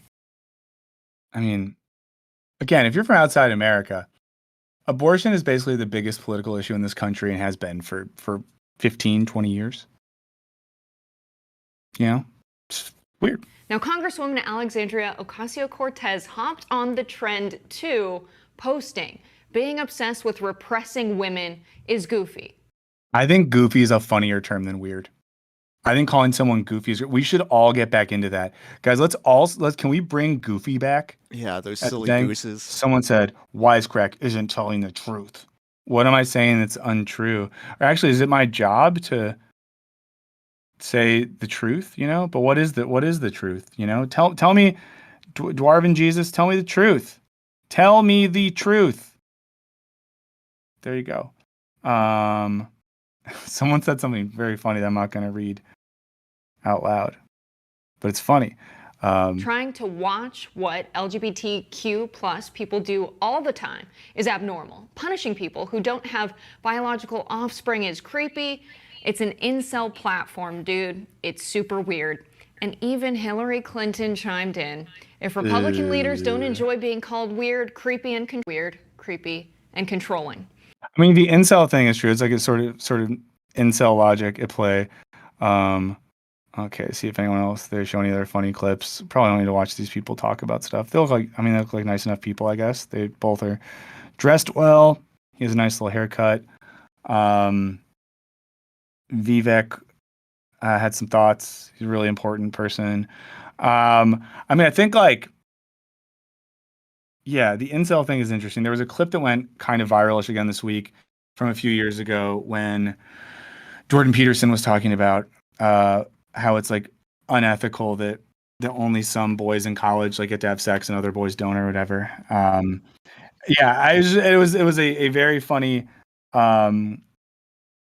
see you later. Keep losing your brain cells in here.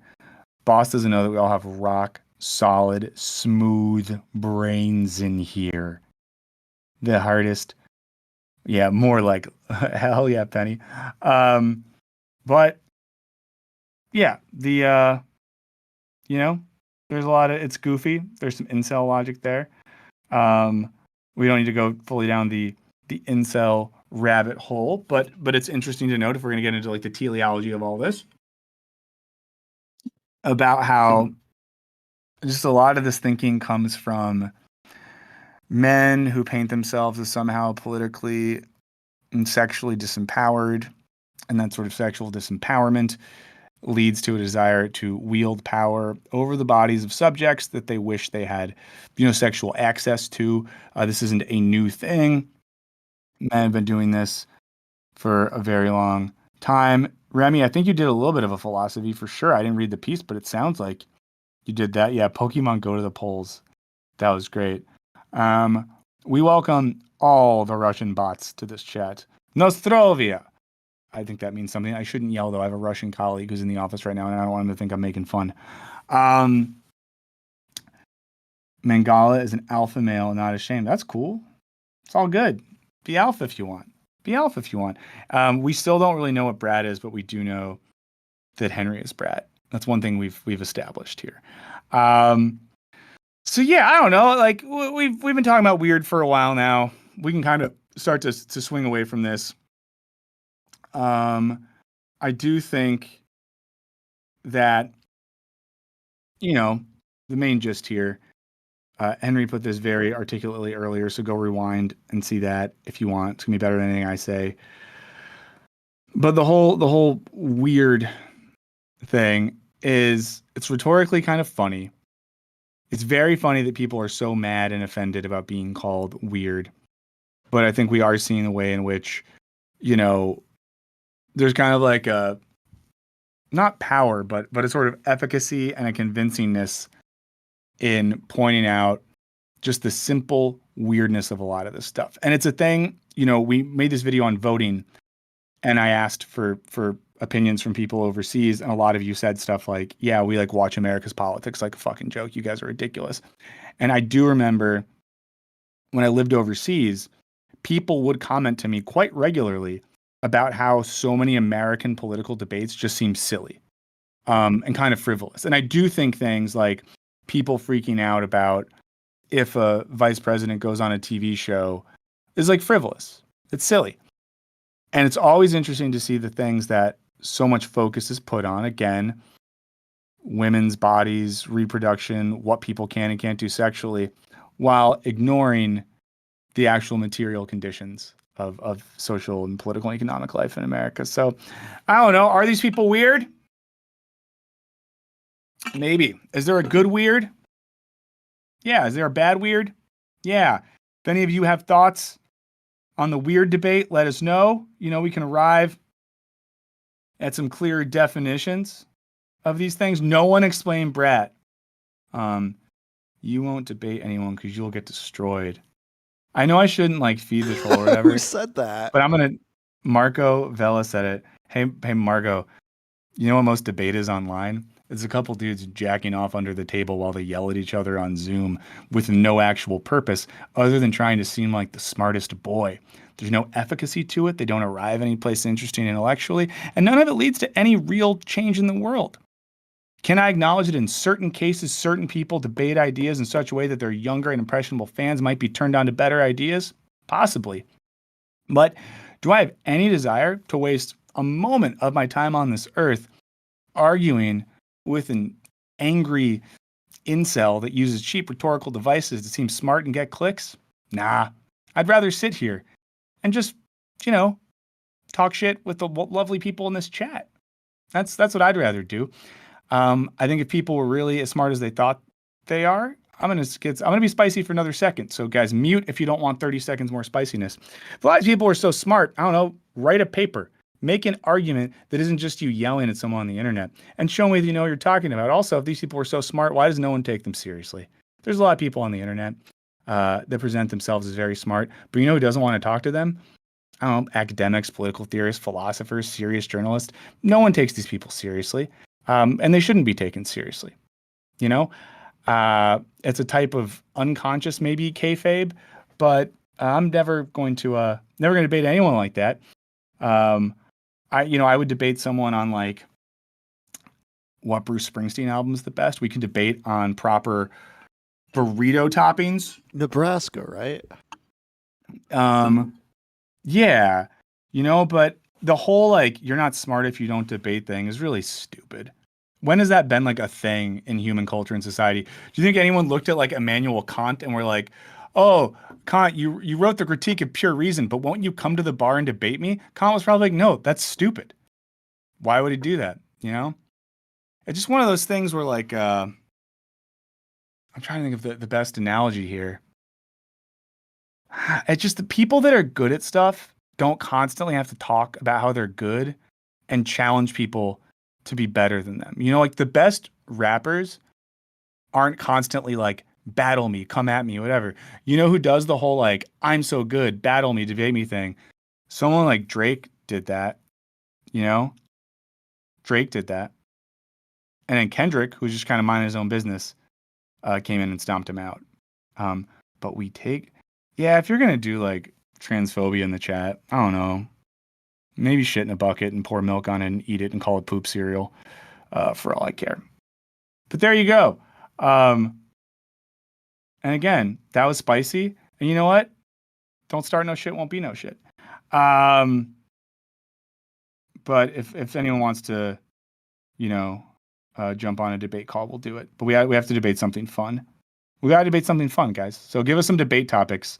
And next week we'll do a fun debate. We'll have a fun debate on something fun.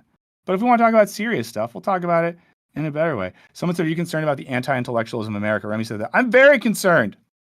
I'm very concerned about the anti-intellectualism of America. Guys, it sucks. Some of it is not our fault because we live in a culture that is sort of structurally anti-intellectual. We participate in systems and exist within a technological sort of world that demands and manipulates our attention. So, Brian, I don't think Kendrick started the beef, right? Because wasn't the whole point... let me see if I get this correctly, Brian.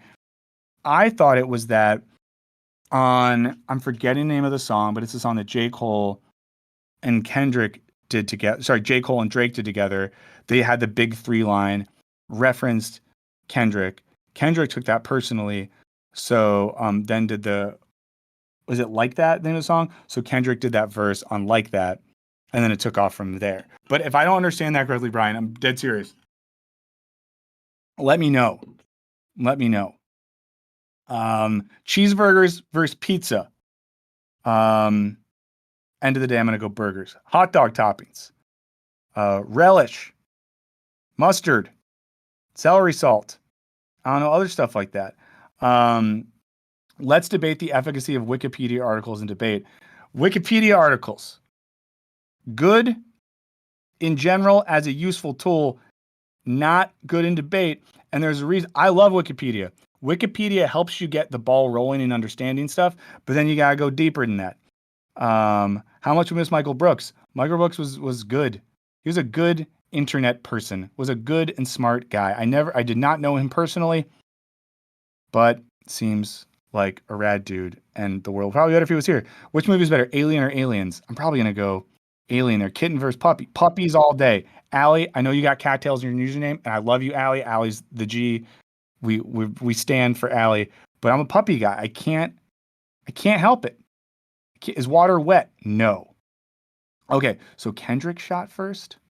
I thought it was first-person shooter as well. Now I'm going to dive into this. But I don't know. See, Longkin Pork, I think it depends, because you could read first-person shooter as them starting it, or I guess you could read it as Kendrick responding to that. But I do think that Kendrick took that very personally. Well, the control thing is a whole different thing, but I thought that was just like a very cool thing. Okay, let's get into it. I want to watch the FT signifier video. It sounds really rad. Let's do something a little more fun now.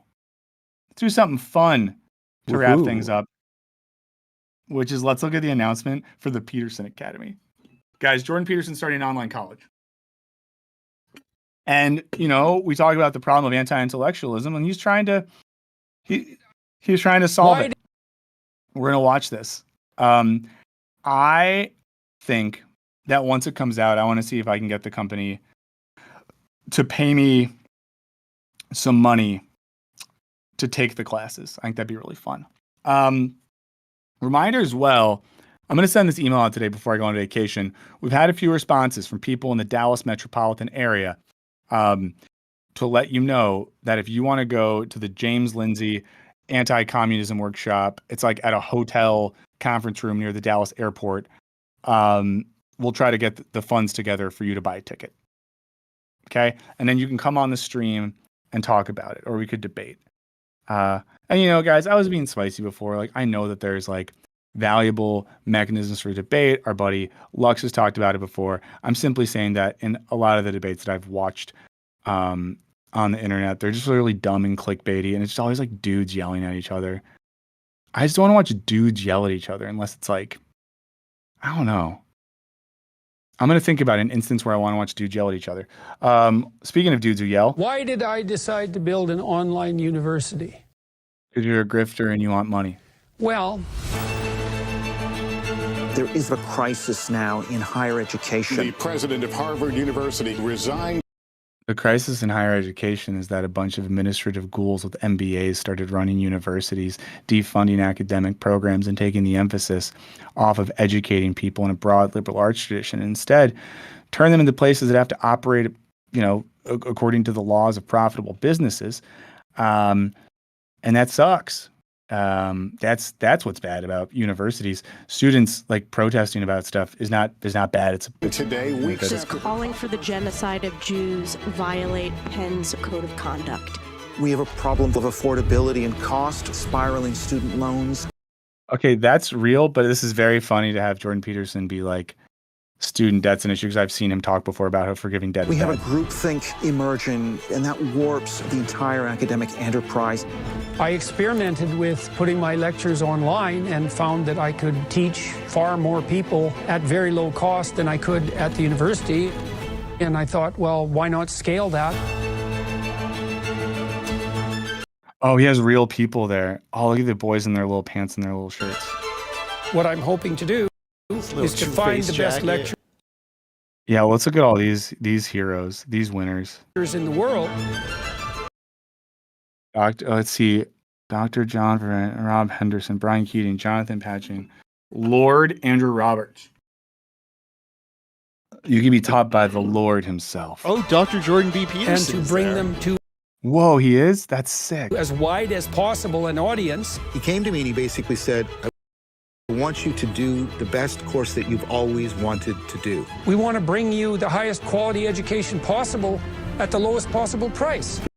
It's extremely high-level content Oh, the Nietzsche one. I bet that's going to be a real jam. that anybody can. Deconstructing Years to decolonization. educate themselves, and it's Political available to everybody. ideologies. Well, that would be good. I think it's funny because I got canceled at the university, so I could try to return the favor. He didn't get canceled at the university. Wasn't it that like he just wouldn't refer to people by their chosen pronouns and literally blew up his entire career over Yeah, that? like he got he lost a license or something like that, from what I Yeah. remember. Guys, like, even if I was a virulent transphobe or something, I would rather just like use pronouns I didn't want to use and keep my job. You know, because at the end of the day, I'm a practical guy. Peterson Academy. So I assume we're all signing up, and maybe we can should we start a frat together at Peterson Academy? Should we all be in the first frat together? The Chug-a-Lug house. Yeah. Someone said all shades of white. That's amazing. Yeah, and I mean, it's just like, yeah, it's definitely not accredited. I think there's a thing. Let me see if I Google if the website comes up. Jordan Peterson Academy. Oh, your boy definitely accidentally took 2 of the things today. I feel like I'm Bradley Cooper in Limitless right now. Oh, you can pre-enroll new video courses every month. Oh my God, Introduction to Nutrition with Max Lugavere. I'm gonna see if I can find out. Let's see. Okay. Oh, there's a course called The Boy Crisis. Oh boy. Oh boy, oh boy. There's one on the art of storytelling, great leaders in history, intro to neuroscience, postmodern philosophy. Oh my God, eat shit. Is there like, oh, there's like, oh, there's video trailers, but I guess it'd be too much effort to pull that up right now. Sorry, I'll stop. So pre-enroll, let's see. Annual tuition. Pre-enroll now and gain full access. Guess in the chat how much it is for a year. And I'll read you what it pre-enroll now and gain full access on August 21st to all current courses launching monthly. The social media platform, your profile, AI testing. I mean, we know he loves it. AI test and the community. Get an early adopter badge on your profile. Are we guessing how much it cost? I'll give you guys a second. Oh no, it's actually probably way cheaper. It's way cheaper actually. I was gonna say, like, is it like $5,000 for a semester? No, guys, you know what? You're underestimating the level of value that Daddy Peterson wants to give you. I probably am. $450 a year. $450. Oh, I mean, it is just like a video series, right? I guess I'm assuming like an accredited like university that would get you like a bachelor's degree equivalent when I'm thinking of my price. Yeah. Here's on their FAQ. Are these courses accredited? We are actively pursuing accreditation in a number of jurisdictions. However, we are not willing to compromise the technical merits, originality, or quality of our education to meet the requirements of any ideologically compromised expert body. As an alternative, and a potentially preferable alternative, we are seeking partnership with companies interested in hiring students who have indicated by their choice of our platform and the hard work documented in our academic progress tracking system their desirability as employees, contractors, and partners. One way or another, we'll place our students first and foremost in the competitive employment marketplace. There's a lot to dig into there, friends. Is this a Canadian or a U.S. endeavor as well? Like, where is this located or operating out of? Even if it's an online course, it's like as a business. Yeah. I'll send you the link to the page I'm on, Henry, if you want to scroll around. I'm at the FAQ now, but like, I love this idea. Like, we're not accredited, and we know we probably won't get accredited. But the reason we won't get accredited is because we don't want to deal with any ideologically compromised body. So as an alternative to bodies of educators and academics accrediting the program, our alternative is going to be that we're going to partner with businesses that in particular are super stoked on the people that take this curriculum so they can be contractors. I hope it's going to be like, I don't know, maybe like DoorDash wants a bunch of incel-friendly drivers or something. I don't know. Looking for the thumbnails. I'm looking at the thumbnails for all these classes. Yeah. And like, The art of storytelling. That's straight up an Oppenheimer plagiarism right there with the poster. Yeah. Someone asked, are they grading the test AI? So you get to do test, I guess, but AI grades them or takes care of them.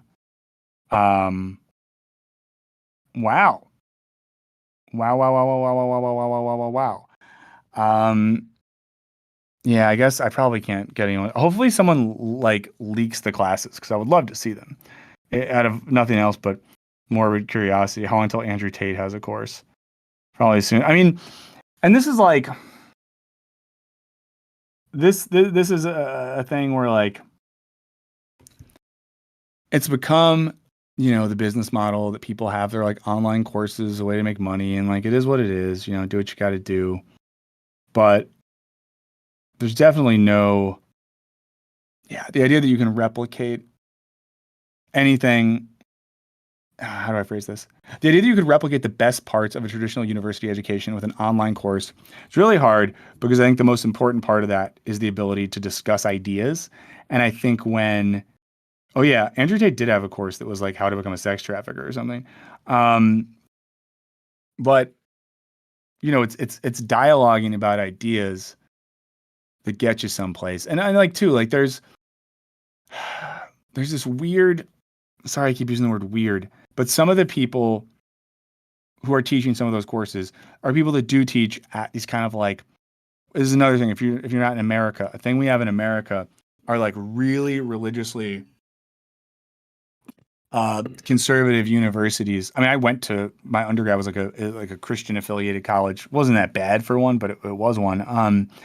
But you know, we have like really like neoconservative right-wing Christian colleges where like you're not allowed to hold hands with people of the opposite gender and shit like that. And it's like those people that are teaching these classes. And I know it's hard sometimes because I never want to say that like mainstream universities are good or the peer review system is good or academic publishers are good. But I think there's a level at which, like, especially for academic stuff, at least participating or having some sort of cosign from certain academic structures, I think does give a certain level of validity. And I think the way that they wear a rejection from those things as a badge of honor is very weird. Yeah, Hillsdale, Bob Jones, Pensacola. I mean, Liberty's like that.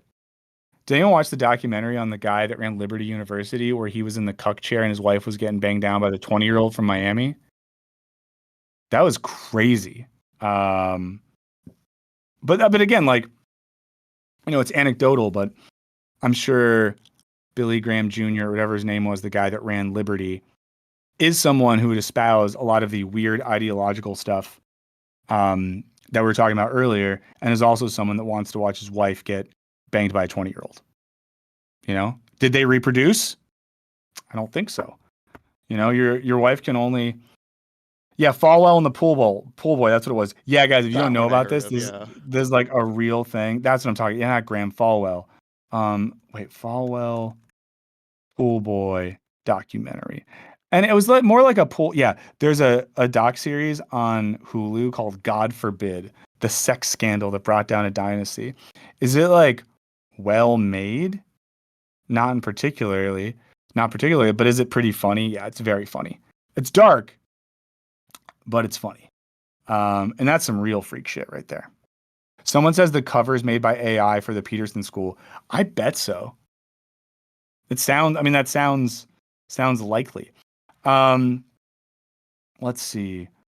Shout out to some of the people that wrote some emails. We got some emails this last week, you know, saying that people were glad that I didn't get scammed by Drew Barrymore. So I really appreciate that.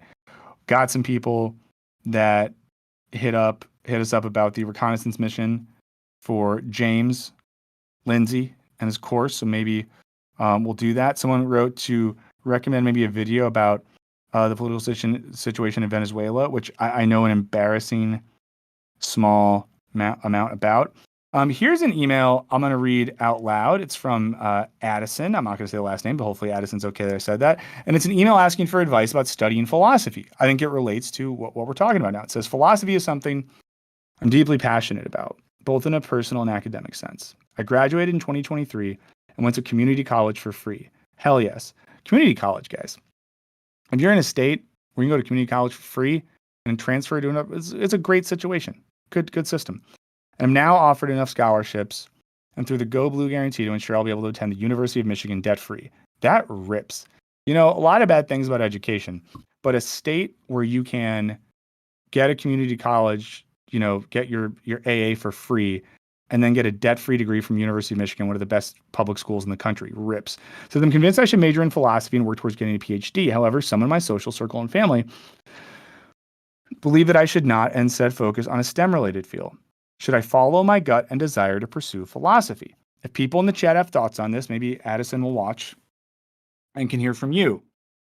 The honest reality of the situation is that it is hard to get a job doing philosophy. It's hard to get. I mean, here's the way that you can really get like a job in philosophy these days. If you have a PhD from a top research university, you have a chance of getting a job. If your PhD is from a more mid university, it's going to be a lot harder. If your PhD is from a more unknown, lower ranked university, it's going to be almost impossible.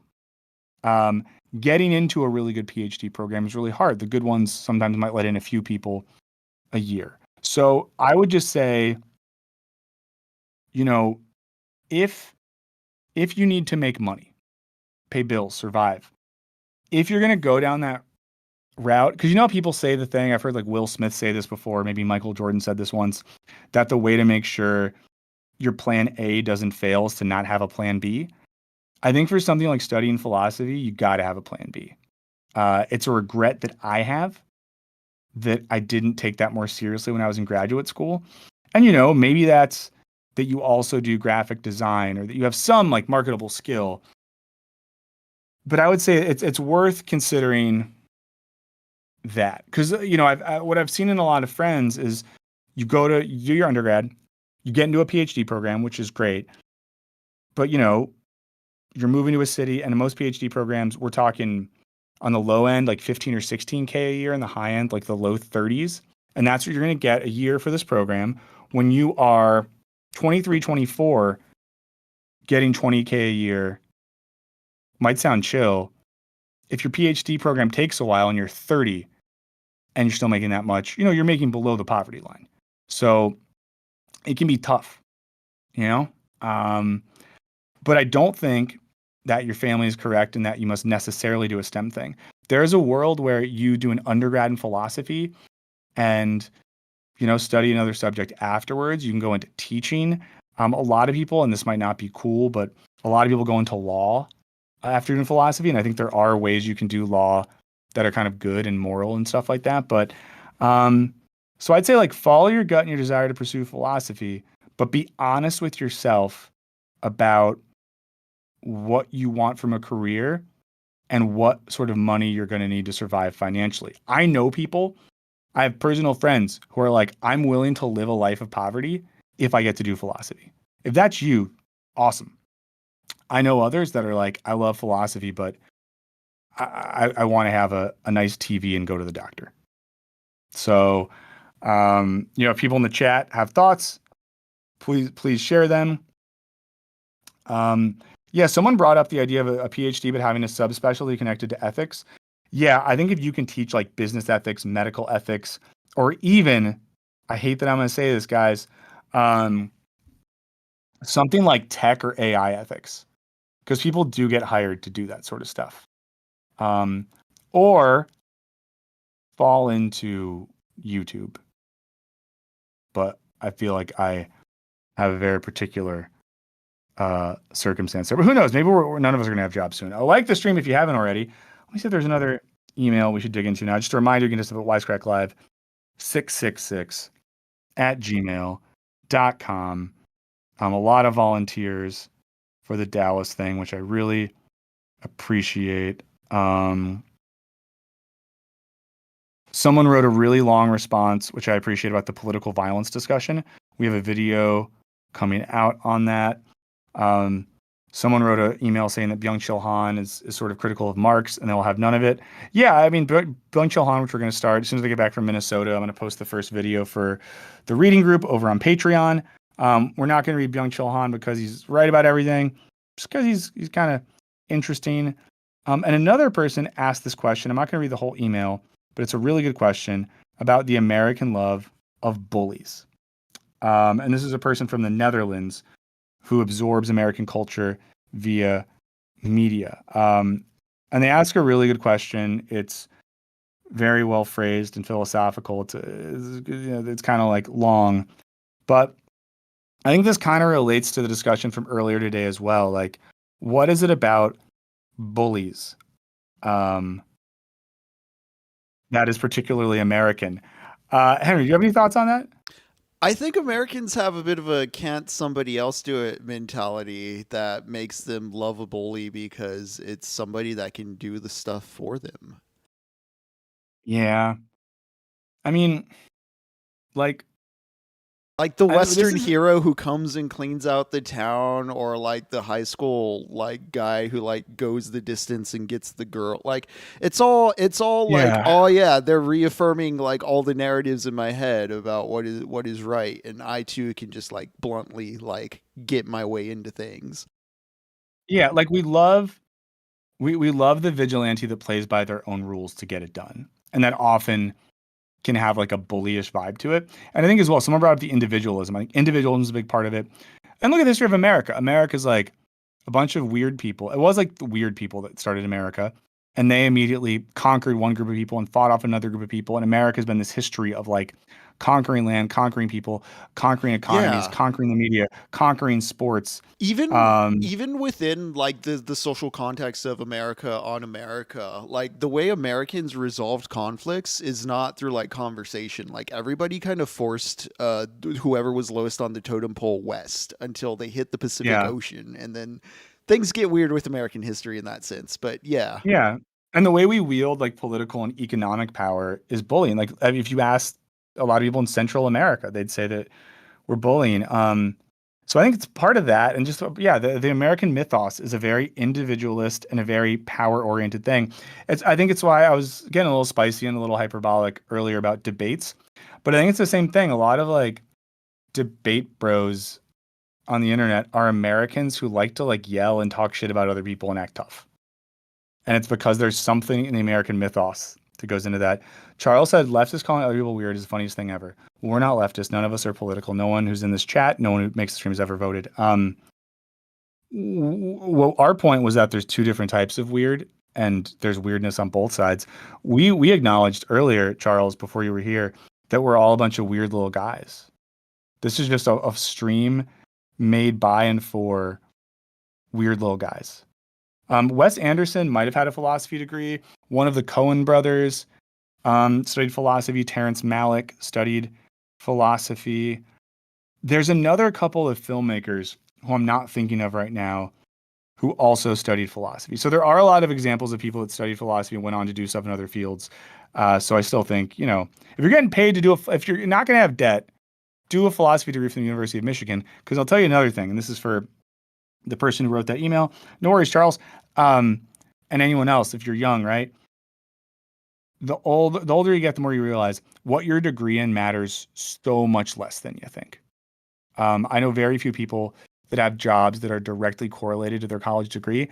In most cases, it's just like if you have a degree from the University of Michigan, that makes you look good.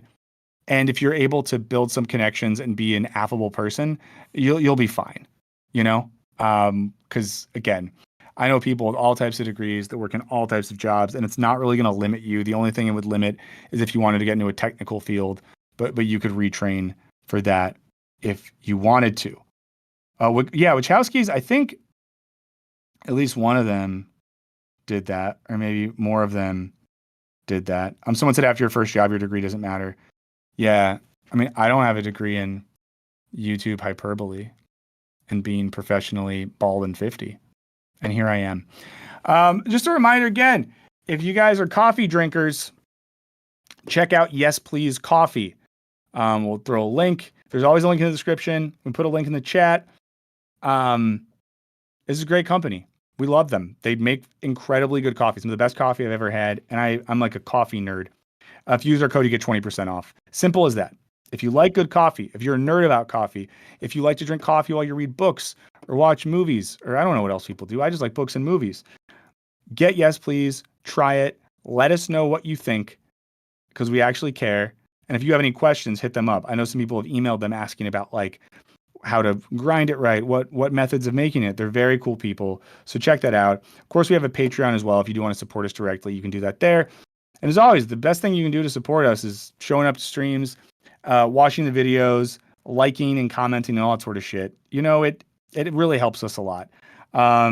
It seems like 72 grams is the case.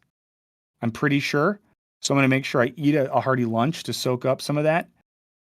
We will not be here on Monday. I'll talk to Henry about it, and we will try to do a makeup stream next week. So we'll still try to get 2 streams in. But we'll be back a week from today.